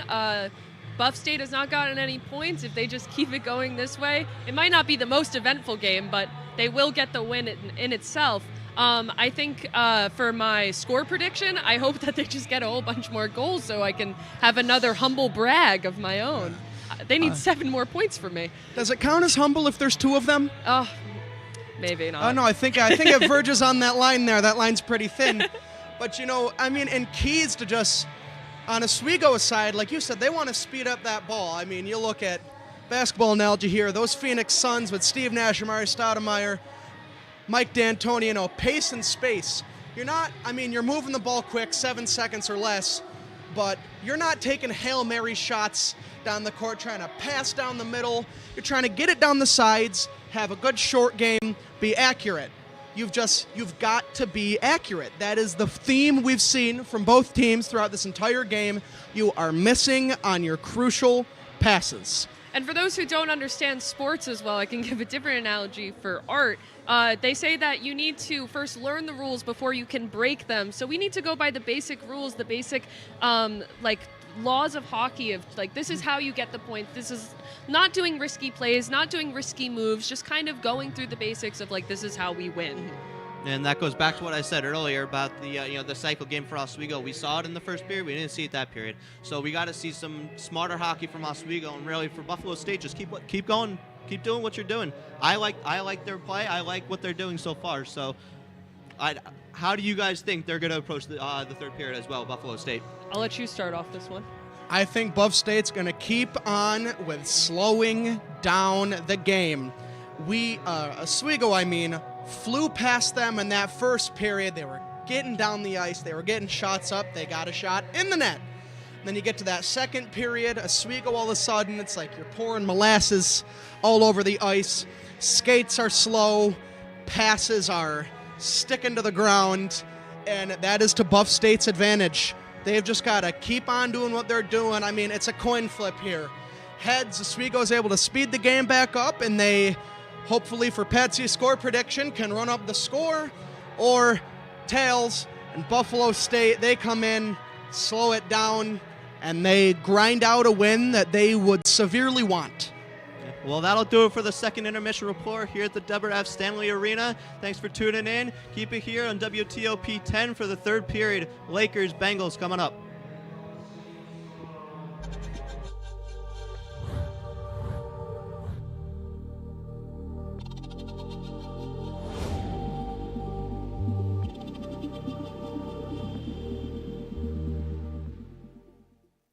Say, President Stanley, whenever there's bad weather, who would you turn to? I'd turn to Storm Team 10. No, but you've got to say it like this. Storm Team 10. Say it with me. Storm Team 10.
Welcome back to WTOP 10 Sports. I'm Chloe Sienna here with Jason Samso, getting ready for the third period with Oswego and Buffalo. I'm excited to see how if Buffalo keeps the same energy that they brought back and the aggressiveness, and how Oswego can keep their lead and keep going with how they've been going. Yeah, the big story in going into this final period is Buffalo State's defense. They did a nice job defensively in that second period. Chloe, that was just the 9th time this season that the Lakers have not scored in the second period. So they are a second period team, and Buffalo State just flipped the script for them. So it's going to be interesting to see how they come out here in the opening minutes of this final period. Exactly, and we just saw the Bengals win the initial face-off, the puck drop, which I don't think has happened this game yet against Oswego.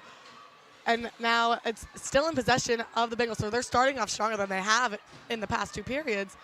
And Oswego is attempting to try to get possession of the puck back. Yeah, and we could tell throughout that second period that Buffalo State wanted to up the tempo and keep the tempo at a high pace. And we see that now in this third period as well. They want to set the pace and get possessions quickly and to control the pace. Now, as I say that, they start to slow things down a little bit. But now is like their time. They can see, like this time yesterday, they were losing by so many more points, while this time it's a close match. And they really were just more aggressive last period, where they have that opportunity. They're close in shots. They have more of an opportunity to score on Oswego. This is their time to try to tie it up, which they didn't really have that much of the same opportunity as they did, or that they did yesterday. Yeah, Chloe, and one of the things we didn't mention, we failed to mention, was that Oswego State was at a disadvantage going into this period, and now they return to full strength. So a sigh of relief for Oswego State, not allowing Buffalo State to get into their offensive set, and now they return to full strength. Now it's an even matchup once again. And it's back kind of fighting for possession right now in the Buffalo zone. And again, the Bengals take possession, which you're seeing more possession by the Bengals this period so far than Oswego, which usually it's the other way around. Yeah, again, we saw another nice look from Rachel Corbett. We mentioned her name several times throughout the broadcast, and she has been all over the ice on both fronts and just making her presence felt here in the opening minutes of this period. You've really been seeing her aggression everywhere, and she's always getting possession of the puck. She's always open to be passed to. Yeah, that's something that you cannot have for Oswego, as we just saw. Again, losing possession of the puck. You got to take control of it and keep possession of the puck. You can't afford to have these careless turnovers, especially with a 1-goal margin. This time yesterday, as you mentioned, Chloe, it was a 4-goal margin, but now a lot tighter of a game, and it plays into the strategy of both these teams. Yeah, right now Pinty has control of the puck. Back to the Bengals, though. Again, they had possession for just a few moments, and now they're back to battling for possession in their favorite spot, the corner. They're still in the Buffalo zone. Oswego still attempted to take another shot right there.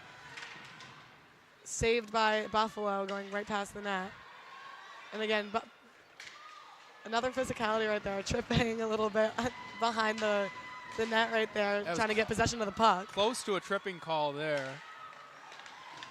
You see the reset here from the Lakers, and this is really interesting because now we can see them starting to slow the tempo of the game, really try and find opportunities here to try and add to their lead right now. Exactly. Another slap shot done by, I think that was Kelly, right? The Coley on Oswego, saved by Augie.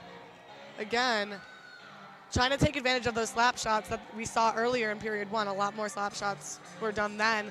Oswego trying to bring it back, get another goal, kind of distance themselves from that 1-0 and get more of a lead. Yeah, it wasn't that good of a look here, but now we see Oswego State back in the power play. The numbers are in their advantage, and this is something that they have to take advantage of, as we saw for Buffalo State. This really is their time to shine and take advantage of what they're known best to do, use those power plays to their advantage. Right now they're already on the Buffalo zone, and they have control of the puck, passing it around, trying to find an opening. And it's Daphne Gray going into the sin bin here for this one, and that's crucial for Buffalo State. She did a nice job defensively in that second period. Shot it around the side. Now Buffalo has possession in the Oswego zone with an open side of the rink. Both Lakers and Bengals tripping behind the net right there. There was no call on that one, but Oswego's back in possession. on the side, on the Buffalo zone. Sending it back, it's slowly making its way to the Oswego zone as Coley takes possession in the Oswego side and taking advantage of trying to get back onto the Buffalo side. Sent it to no one, just hit against the wall again. There wasn't too many opportunities to pass. And now they're battling it out behind the net to try to get that puck. 2v1, 3v1 to a Buffalo player. And Oswego takes the puck, passes it to Coley. She's right in the middle of the rink right now. Really trying to play. It's now with 18 Corbett. We've seen a lot from her today.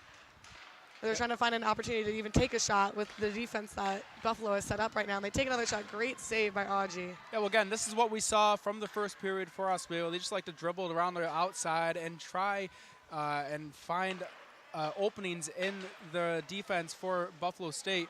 They're finding them. They're definitely getting their shots to go and make it their way to Audrey and the goal, but Audrey's saving them every time. It has yet to let one through this period. Now Oswego's back with the, oh, now it's back to Buffalo, battling between the two. Corbett takes possession of the puck, bringing it in onto the Buffalo side. And we're seeing the aggressiveness from Buffalo State in the neutral zone, trying not to allow Oswego State to get passed into their own zone as well. So it's just the aggressiveness from Buffalo State has been impressive thus far. Exactly. And even so, when it's on the Oswego side, Oswego tends to have more control recently this period and really running Buffalo, giving Buffalo a hard time to even take a shot, even though they're kind of lingering on the Oswego side. They're doing great. They have a great defense set up right now, not letting it really get anywhere near Levy. Yeah, and for Buffalo State, they really need the puck into the hands of Vanessa Willick, number 18. She has been impressive for Buffalo State all season as we see her with a one-on-one here. Opportunity there, almost finding the bottom of the net. That was a close one. That was a really good sideways look for Vanessa Willick, and that's who they need to have possession of the puck right now. She is tied in 5 goals for the team, and that was just her 3rd shot of the game, so they need more activity from her on the offensive end of things. Mm-hmm. The puck just slowly made its way over back to the Buffalo side. Nobody really there to control it at all, as Oswego kept it out of the net on their side. It was great.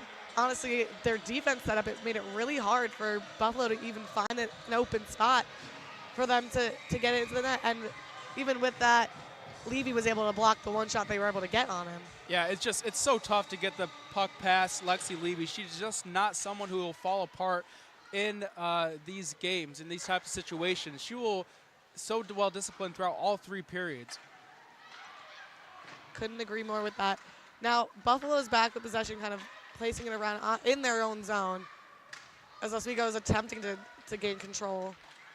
All kind of battling it out on the side of the rink. Oswego takes it back. Oh, nope, now it's Buffalo. Buffalo has control as they're setting it back into the Oswego zone. They're making their way. Number 14 takes control. Open ice. This is a straight shot and a great save by Levy right there. There was absolutely nobody around. That shot was totally open, and it was just player v goalie right there. No, absolutely, and a beautiful pass there to set things up. Yeah, Buffalo's still in control as they take another shot. Another great save by Levy, and a defensive save by number 9 as Buffalo tried to take the opportunity where Levy stumbled a little bit, but Oswego's defense really had her back right there. And right now they're still kind of battling it out. Number 11 with Buffalo had control, just lost it to number 15. Oh, number 18, sorry, from Oswego Corbett.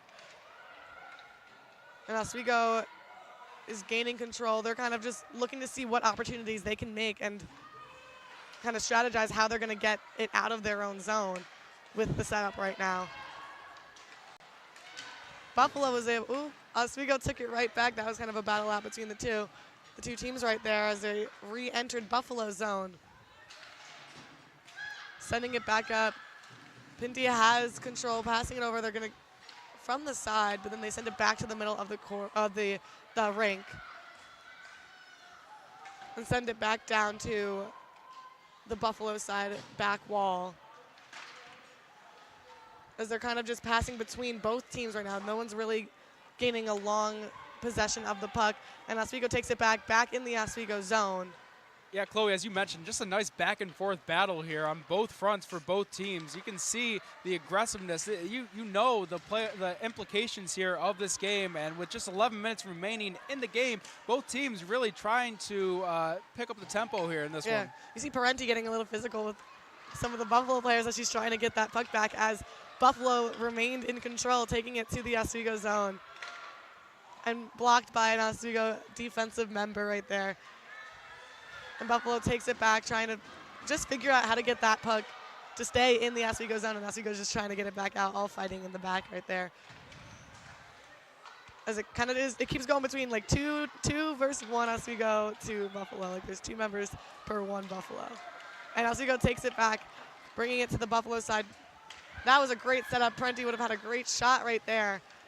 And Corbett takes control. She took a slap shot from cut more like of the middle of the ice right there. Didn't make it to the goal exactly, as they're still kind of passing back and forth between the 2 teams. Oswego remains in possession right now, just trying to get out of like the behind the net. They're kind of trapped in the corner for a second now. Now making it back to the center of the ice, taking a slap shot, number 3 right there. Oh wow, a lot was just going on right by the net right there. Everybody was fighting to get control of that puck. Oswego so close to getting it in. Great defense and offense from both teams. Oh, wow, that was a close one. Almost went into the net off, like from a slap shot off of someone's stick right there from Oswego. Definitely seeing more offensive play right now than we were in the beginning of the period, as they're just trying to slightly get that puck into the net. And Buffalo's defense is really, really holding up against Oswego's efforts right now, as they're just saving that puck from even getting close to the goal. Augie with the save right there, as they just keep getting really close to the net, taking a couple like slap shots to get it in and being unsuccessful with it. Yeah, Chloe, this is just the barrage of shots from Oswego. They're just overwhelming with the amount of pressure that they are applying here to Buffalo State. But credit to the Bengals. They're responding well and doing a nice job really staying close to that goalie box there, not allowing anything to get past them right now. Exactly. Now they're doing a little switch up, new player on the ice right there, as the puck just remained, again, right near the net. They're kind of fighting for control right next to the goalie. Yeah, and a nice job from Jessica Aubrey there, staying focused there and really not losing sight of the puck at all times. She did such a masterful job there, being able to stick with the puck and know where the location of the puck was, and was able to deflect any shots that went her way. And now Oswego State again in their own zone with a penalty shot situation. And Oswego winning the face-off once again, gaining control and taking another shot, not making it a little off the goal right there. Didn't really need to be saved by anyone. It just wasn't in the right direction. But still, Oswego remains in control, kind of strategically placing where the puck is going, trying to find their opening, as the Bengals defense is just wrapped around the goal. Yeah, this is big for Oswego State. The number advantage for them. They're in the power play once again, as we saw Cadence Kemp going to the penalty box for Buffalo State. And that's another interesting thing for Buffalo State. This is their second time in the power play situation, in a disadvantage for Buffalo State. So certainly something to keep an eye on throughout this period. Yeah, and that's why I feel like you could see a lot more of the Oswego's offense, especially during the power plays right there, as we saw. But this time the Bengals were able to get it off their side, which they haven't really been doing this entire game, where when they're in like a penalty, Oswego usually is able to keep it in the Buffalo zone and use it to their advantage, but the Bengals just got out of it. But now Oswego went right back to bringing it into the Buffalo zone, which negates exactly what I said right before. And Parenti has control of the puck right now, as they're just trying to find an opening. Right now they're in the Oswego zone, just placing it to see, I guess, the best opportunity to find an open shot, as the puck remains on the Oswego side. Shell right now with the puck, passing it over. Open up, they're going right onto the Buffalo side. And the Bengals were able to stop whatever play they were trying to do and just send that puck back onto the Oswego zone. Their defense has really, really picked up, and their offense. Bengals are keeping up much better with Oswego than they were previously and yesterday. You can see they're definitely trying a lot harder to just keep that gap low, and just their aggressiveness too. A great, let's see. That was a great shot done by Oswego, but an even better save done by Augie. Yeah, again, Augie just standing strong there. Saw a decent look from Erica Parenti to try and score there, but again, their goalie, just Augie, doing a great job standing strong in this one and withstanding the pressure, again, being applied from Oswego. Oswego right now has make control, and then taking a fall right there, got right back up and took possession. Oh, that was a great shot done by Oswego and a great save again, trying to go around the back through the corner. Augie was right there, able to stop that. Well, Chloe, an advantage that you have in this back-to-back, in playing in back-to-back games, is that you know the strategy of your opponents. And for Buffalo State, they know that Oswego State is going to be aggressive throughout all three quarters, throughout all three periods of this game. And Buffalo State's trying to match it, but again, they're just committing some of these silly penalties that is costing them. They're putting them in disadvantages, and you just got to be careful out here and really try and remain composed here. Yeah, back at full force too, full strength. Oswego, oh, that was just blocked by a Buff member. Oswego still has control, sending it over to the Buffalo zone as they're kind of racing to get control of that puck right there. Another great shot right there, blocked by a Buffalo defensive player. Corbett has control of the puck in the Buffalo zone. Passed it right to a Buffalo player right there. But Oswego was able to take it right back. And again, another battle between the two. It's going back and forth. Onto the Oswego zone right now. Yeah, Rachel Corbett, we mentioned her name several times throughout the broadcast, but she has done such a great job. We saw her being disruptive in the neutral zone there, and she's just been crucial for Oswego. She's the player that you really want on the ice. She just gives great effort and is just all over the place, and she does whatever it takes for her team. Exactly. Seeing another face-off in the Buffalo zone right now. Buffalo taking control of that one. And as they're just trying to fight to get control. Buffalo still sending it down to the side. Buffalo takes it to get it, sending it into the Oswego zone. Oh, McGrath takes it though, giving the possession back to Oswego and sending it back into the Buffalo zone right now. That was a great way to stop and a great way to kind of turn the page from losing that face-off right there. Coley running to get that puck and send it out of the Oswego zone. She follows up. Number 14 in control right there. Bengals back in possession with the puck. They're kind of hanging around the neutral zone right now. In the Oswego, right behind the net, a little bit to the side. 2v1 again. Two Oswego, one Buffalo player. And Oswego takes back possession, sending it back into the Buffalo zone. Going behind the net. Not a lot of battling right now, as Oswego had it. Oswego still takes it. It's by itself in the Buffalo zone right now, waiting just for the goalie to take it and stop that puck right there. Yeah, and for Buffalo State, they just can't get anything in transition right now, and that is really where they're going to find most of their opportunities, in transition, in the short-handed situations. When you have numbers to your advantage in transition, that's really when they need to attack and be aggressive, but we just haven't seen them have many opportunities for that. Exactly. Oswego taking possession again as they're placing the puck, going back into the neutral zone right now. Let's see. Oswego, but both battling it out in the corner again. The Bengals take possession. Still battling for it, but they're still on Buffalo's side right now.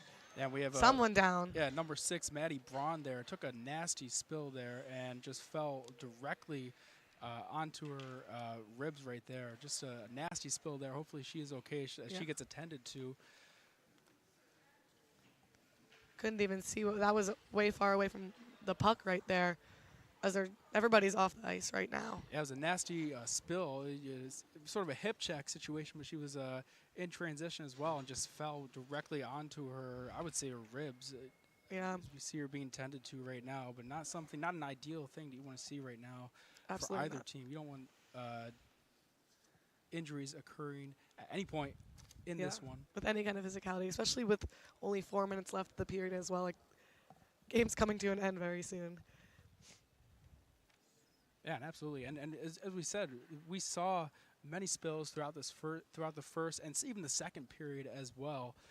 I think fatigue is just playing a factor here where, you know, your legs are tired. You just have to rely on your physicality. And Oswego plays into that. They rely on their physicality throughout their games, but certainly, you know, resulting in injuries is not a good thing at all. Exactly.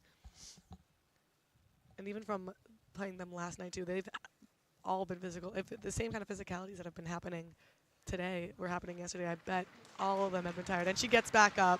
Yeah, you hear it from the crowd there. Nice job clapping it up for her. Glad to see that she's okay and able to walk with her own power, under her own power as well. It always is unfortunate to see a player get hurt in such a physical sport as well. Yeah, absolutely. And the biggest story here in this third period has just been Oswego State being aggressive offensively. They've outshot Buffalo State 21-7 thus far in this period. So Buffalo State, again, just does not have opportunities to set up their offensive set. Yeah. As I said, they have trouble breaking it out of their own zone, and that's really been trouble for them and caused them to be more physical because they want to try and commit more turnovers, try and get Oswego State to commit more turnovers, but again, it just has not gone to an advantage, and they end up committing more penalties. Buffalo State has committed 2 penalties in this period thus far. Oswego State just 1.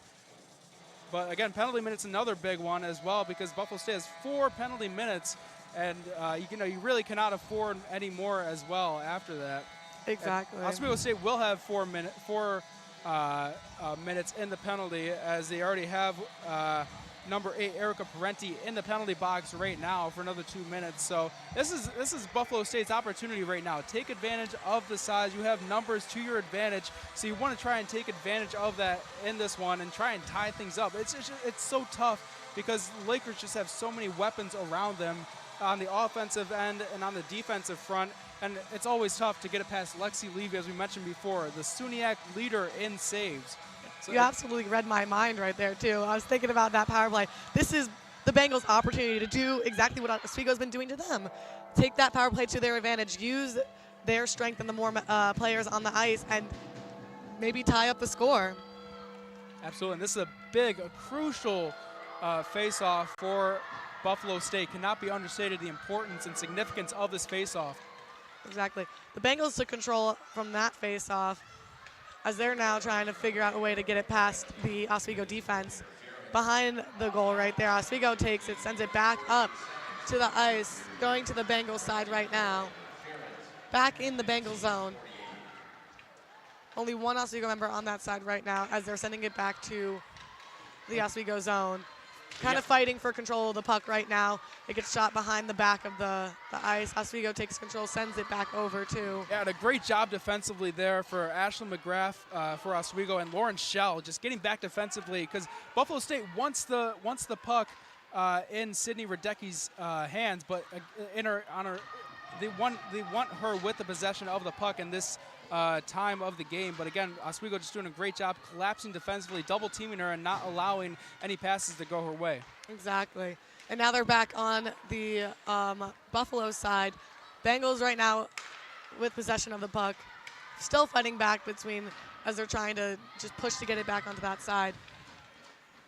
Bringing it over to the Oswego zone. Buffalo still in possession, strategically placing where they want the puck to go. It's kind of as they do like a line change. There wasn't too many girls for the Bengals on the ice as they take a shot at Levy. Miss it, hit the back of the rink, and Oswego sends it back over to the Buffalo zone. Yeah, Oswego State just playing keep away right now, trying to prevent any rhythm offensively for the Bengals, and it allows them to have a line change as well, as we see a couple players. Exactly. Now, still Oswego's had main possession of the puck right now, even though it's on the Oswego side. The Bengals took back possession right now. They haven't been holding it for too long as they take another shot. A great save by Levy. I think it was a slap shot done by the Bengals, and Nobody was there, but it was a great save by Levy right there. Yeah, it wasn't a bad look from Lainey Harold there for Buffalo State. Again, it's just the shot wasn't well executed. It just went right into the hands of Lexi Levy. It wasn't a tough one for her at all to save that one. But again, that's the kind of looks that Buffalo State needs to do, and they need multiple strings of that, multiple possessions of that. Yes. We've seen them. We've seen Buffalo State with maybe 1 or 2 opportunities to do it, and then Oswego State regains possession. They need a string of possessions where they have shots going towards Lexi Levy's way. Exactly. They just brought it down to the Buffalo side. Now it's back in Oswego's possession, back on the Oswego zone, heading into the neutral zone as they go into the Buffalo zone. Oswego still, Corbett has possession, number 18 right now, as she's going to take a shot on goal, and it was a great save by Audrey right there. Another shot taken, really being aggressive by Oswego. Checked her right down as they go right behind the net right there. Passing back and forth between possession. Oswego maintaining more control than the Bengals right now. And for Buffalo State, they cannot afford these corner situations. They need to pick up the tempo. Again, just less than 75 seconds left in this one. They have to pick up the tempo, and this is a great opportunity right now for them. Exactly, and they're taking it because Buffalo just sent the puck down to the Oswego zone, maybe to try to get one last chance to tie up that score before the minute runs out. Yeah, well, this is it. I mean, this is it for the Bengals. 68 seconds remaining in this one. Really just interested to see what Rachel Graham draws up for her players in this final set, and this is a crucial face-off here to try and regain possession for Buffalo State. Exactly. Buffalo took control of that face-off right there. Seems like they're getting a little bit better at that than they had been in the beginning of the game. Buffalo in control right now in the neutral zone, moving into the Oswego zone, taking a shot on goal, and they tied it up. Wow. Wow. They really took that opportunity and scored on Oswego right there, making that score 1-1. I think that it bounced off of Levy right there and went into the net. That was a great shot done by Buffalo. Yeah, just uncharacteristic of Lexi Levy to let that one past her. Wow, what a great opportunity there for Buffalo State. What a great shot from, I believe it was Vanessa Willick that found the bottom of the net on that one. We see the replay there. Just a great job, a breakdown defensively for the Lakers. And that flips the script. I mean, we were talking about potentially a maybe 1-0 win for Oswego. Now we could be heading to overtime. It just completely flips the script. Corbett trying to take possession right now. Oswego has it, trying to get that final shot in before the time runs out, maybe to prevent some overtime from happening. Oswego right now still has possession on the Buffalo side. Blocked by a Buffalo player. They try to take a shot right there. Oswego in possession of the puck right now on their side right now, going back into the neutral zone as Kelly pushes it into the Buffalo zone. Buffalo taking control, sending it back over. Oswego right there to take that puck back, though, as they move back into the Oswego zone. Kelly takes the puck from them in the neutral zone, moving into the Buffalo zone, and that's going to be overtime right there. What an insane way to end that period and keep the game going. That shot done by Buffalo. Yeah, what a flip of the script there for Buffalo State. An incredible job there in the closing moments of this opening of this game here. Vanessa Willick, number 18. We haven't talked about her. We haven't mentioned her once in this game, and she just quietly makes her presence known and is able to score and tie things up for Buffalo State. What a shocker this one has turned out to be. Both number 18s, so both teams are really showing up for their team today and being aggressive on the ice. Yeah, no, absolutely. Rachel Corbett for the Lakers. She has been all over the ice on both fronts, and she has just done an incredible job. And they're going to rely on her in this overtime period, I have no doubt.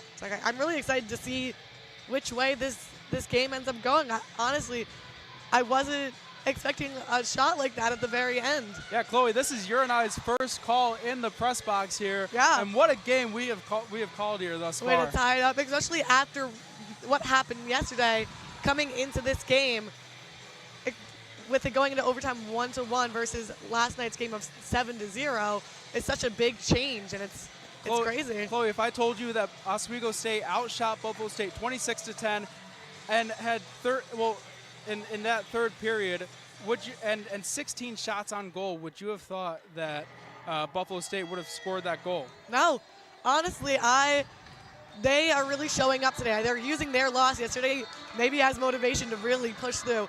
Not only has their defense improved, and even from just the first period as well, you saw an increase in their offensiveness and their defensiveness playing for Buffalo. They're really showing up and throwing Oswego off their game. Yeah, and Chloe, at the end of the first period, we talked about shot selection from Buffalo State and how that was really, they did a much better job at their shot selection, and that has proven to be true here in that third period. 10 shots for Buffalo State, 6 of them being on goal and 1 of them finding the bottom of the net, and that's the reason why we find ourselves in overtime. Yeah. Wow. Well, that's an exciting game. That took me by surprise a little bit. Yeah, and it was a really unexpected but a really cool surprise to witness, especially with only a minute left. And Oswego has applied the pressure offensively throughout all 3 periods. They had 70 shots through the first 3 periods. Buffalo State only had 40 shots, a 30-shot differential between the two teams. And we find ourselves in the overtime period, and this is a thriller here in Oswego. See what happens. And now we have Hull trying to get possession of the puck as Buffalo takes it in the Buffalo zone right now, sending it over to the Oswego zone as Pinty moves to go get that puck right there. Let's see. Yeah, and for Buffalo State, they need to apply pressure on the Laker defensemen in the corners and attack in transition. That is the key, the formula to try and score here in this overtime period and really break it out of their own zone and hold the Lakers without line changes. If you can minimize the line changes from Oswego, you can tire out the Oswego skaters and have more opportunities, a lot more better quality looks to score here. For sure, and we just saw another face-off in the Buffalo zone where Oswego took possession of the puck, and now they're moving into the Oswego zone, kind of just passing it around to each other to find the best opportunity to get back into the Buffalo zone as they go to take a shot, and a great save. Nice block done by Augie right there. Yeah, again, Chloe, it's important to mention that it's 3-on-3 here in overtime periods, so yes, both teams are depleted. Really just have 2 attackers and 1 defender to really try and guard the net for them. You see Buffalo taking possession back in the neutral zone.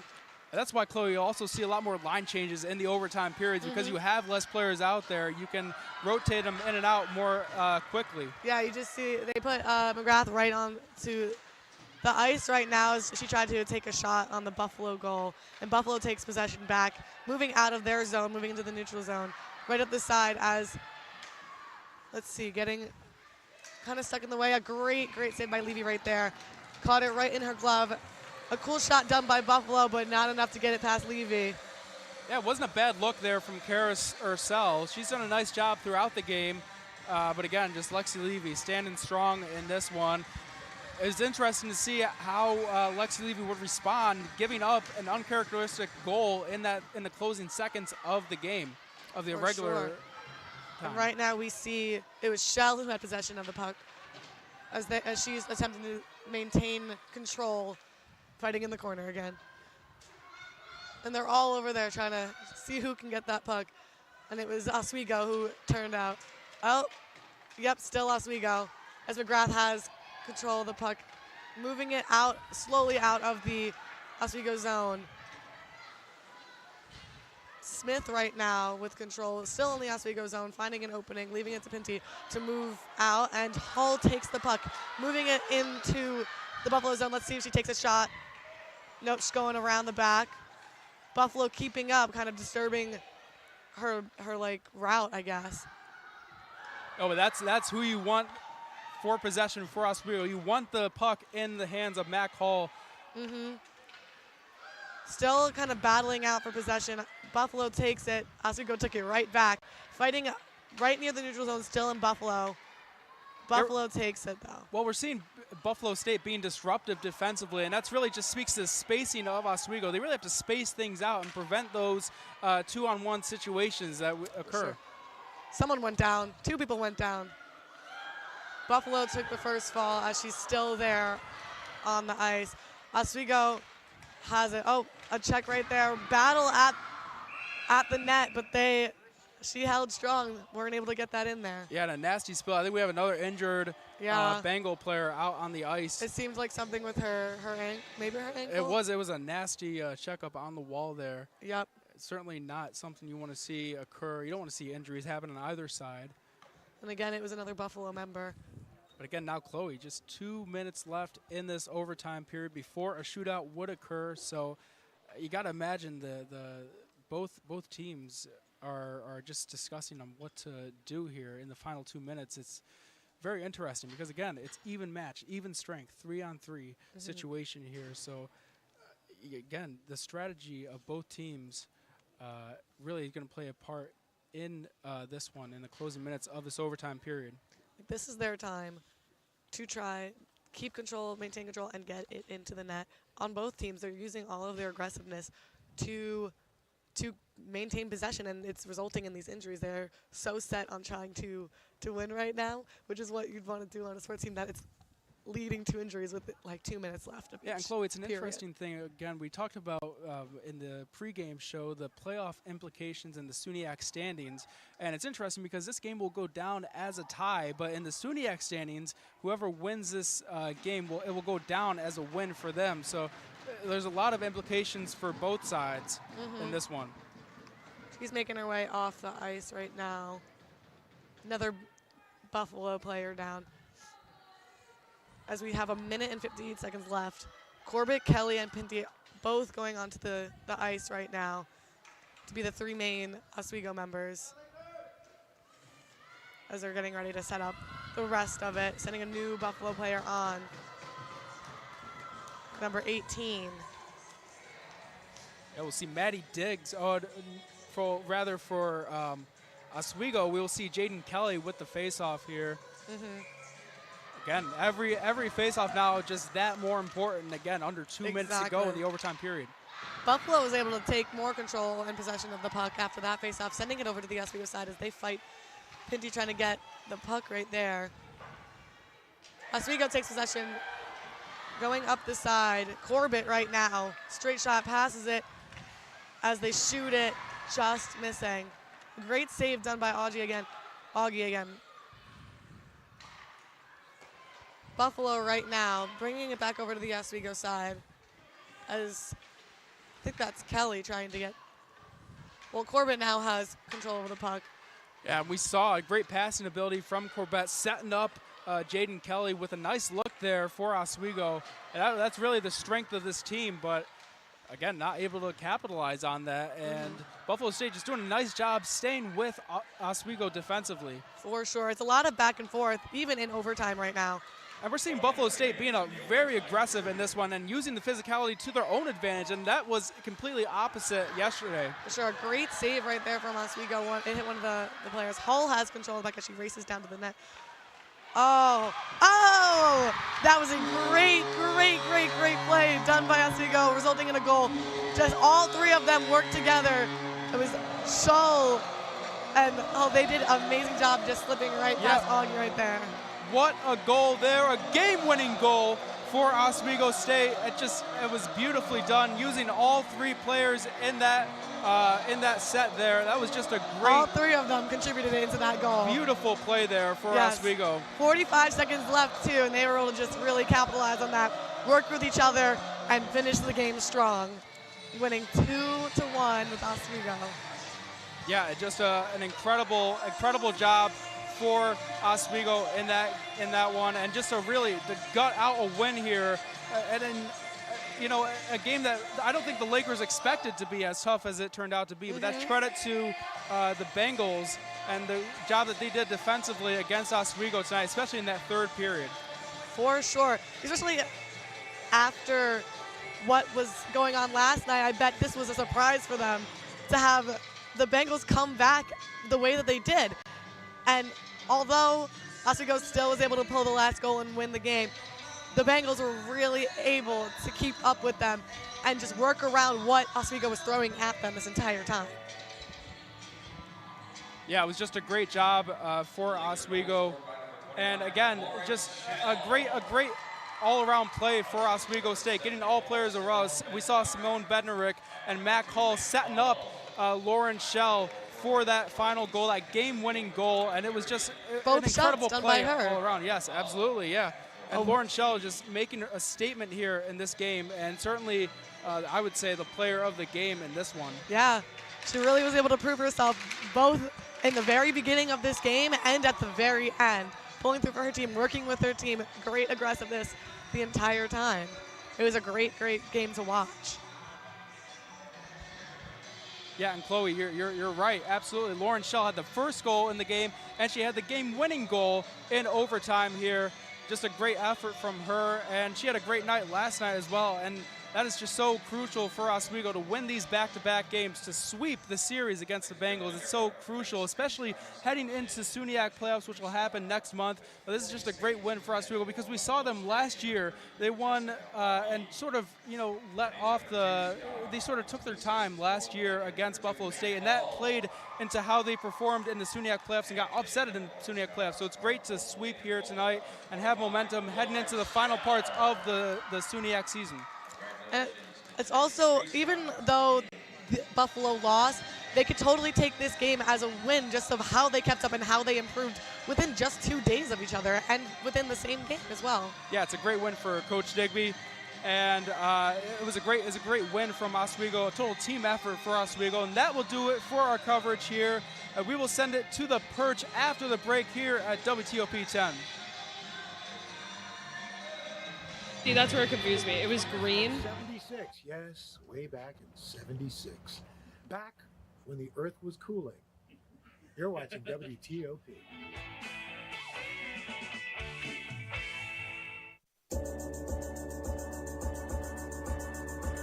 The Kinda Late Show with Chloe and Anna.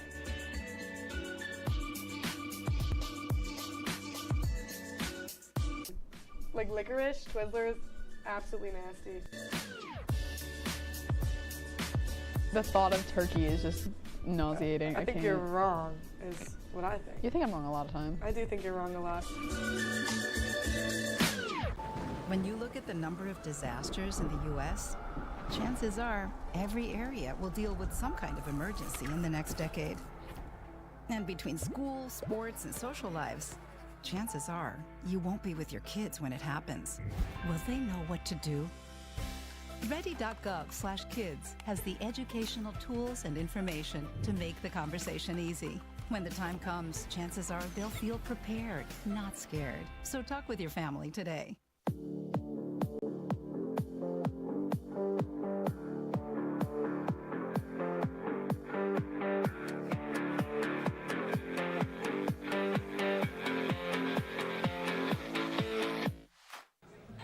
Put the keys down, Kevin. But I'm gonna drive home. There are several warning signs present that you shouldn't be driving. I guess I have really been looking for love in this dating app. Yep, I'm definitely gonna call a ride home.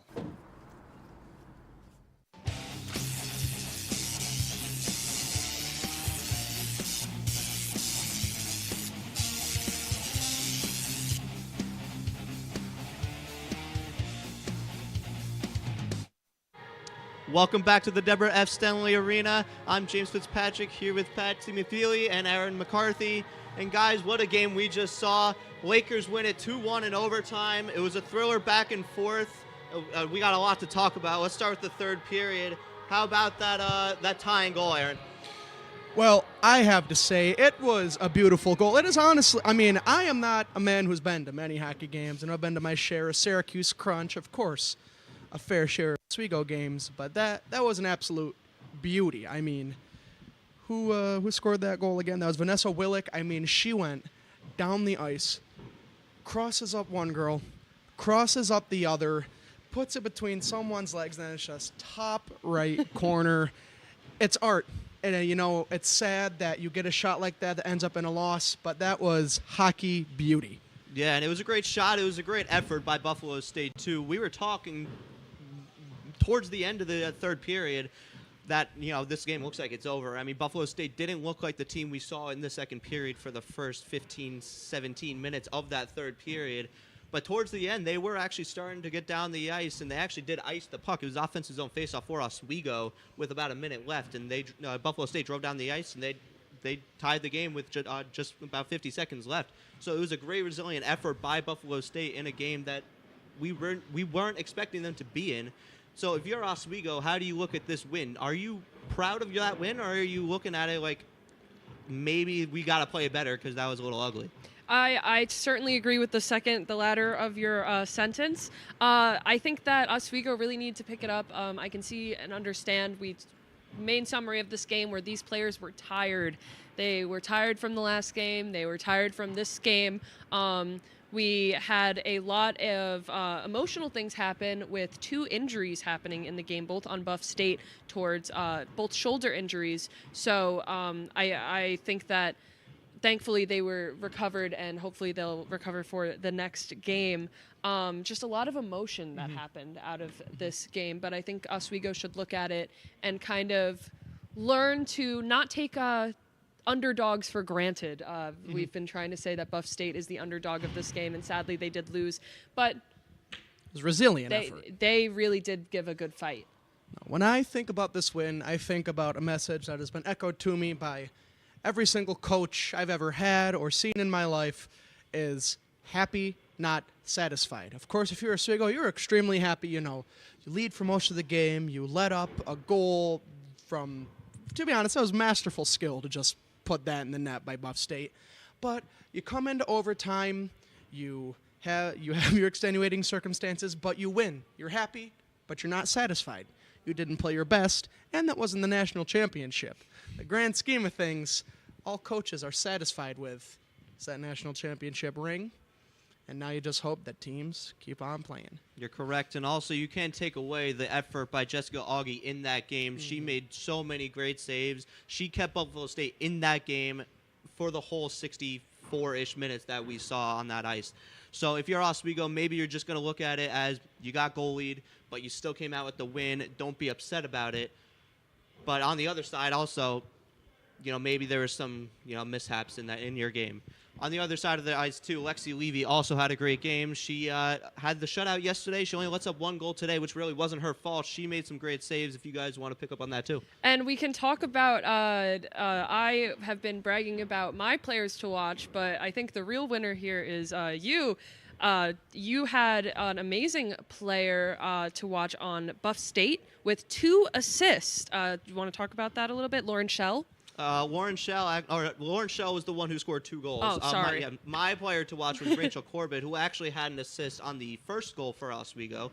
That being said, my other player to watch, Sydney Radecki, had the assist for the Buffalo State tying goal. So I have 2 points tonight, so I would say that's a win for myself.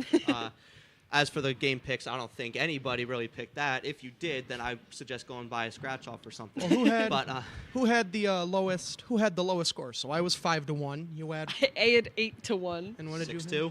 6-2. So I guess you're the winner. All right, that makes up But you for had it. the worst players I to had watch. the worst. I'm not saying that these are bad players. No, these of course are not. excellent This players. is a battle between us, not them. And slight humble brag. I'll give myself like a quarter of my point. Both my players, Sydney Pinty for Oswego and Lainey Harold, were on the ice for that 3-on-3 in overtime, so we know how valuable they were throughout the game. They may not have shown up on the stat sheet, but coaches knew they were valuable. They deserved to be on the ice in crunch time. Quarter of a point to Aaron.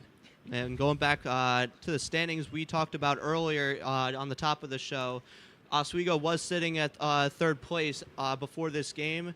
Plattsburgh and Cortland were actually playing while this game was going on. Plattsburgh came out with that victory. Plattsburgh moves up to number 1 in the SUNY division. Oswego moves to 2, and Cortland drops down to 3, if I have that correctly. Meanwhile, Buffalo State, they do pick up the point with the overtime loss, but they do stay in 8th place at the bottom of the SUNY division.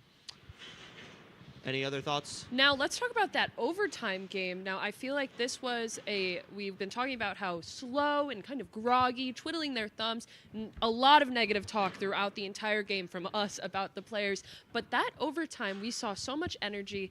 the 3-on-3 really allowed those players to shine and push the ante. They were tied. There was a lot of excitement going on, and that goal at the end by Lauren Schell with the assist from Mac Hull and my player to watch, Simone Bednarik.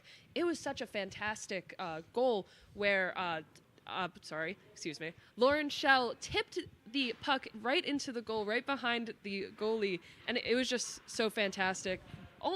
Correct me if I'm wrong, but very low time as well at the end of the overtime. So it was just really pent-up excitement that just absolutely went everywhere. Definitely went down to the wire, and just kind of before that, so we talked about how it was slow though, but the end of that third period was fast, and it was just it was like watching a bunch of wasps out there. They swarmed. People got desperate.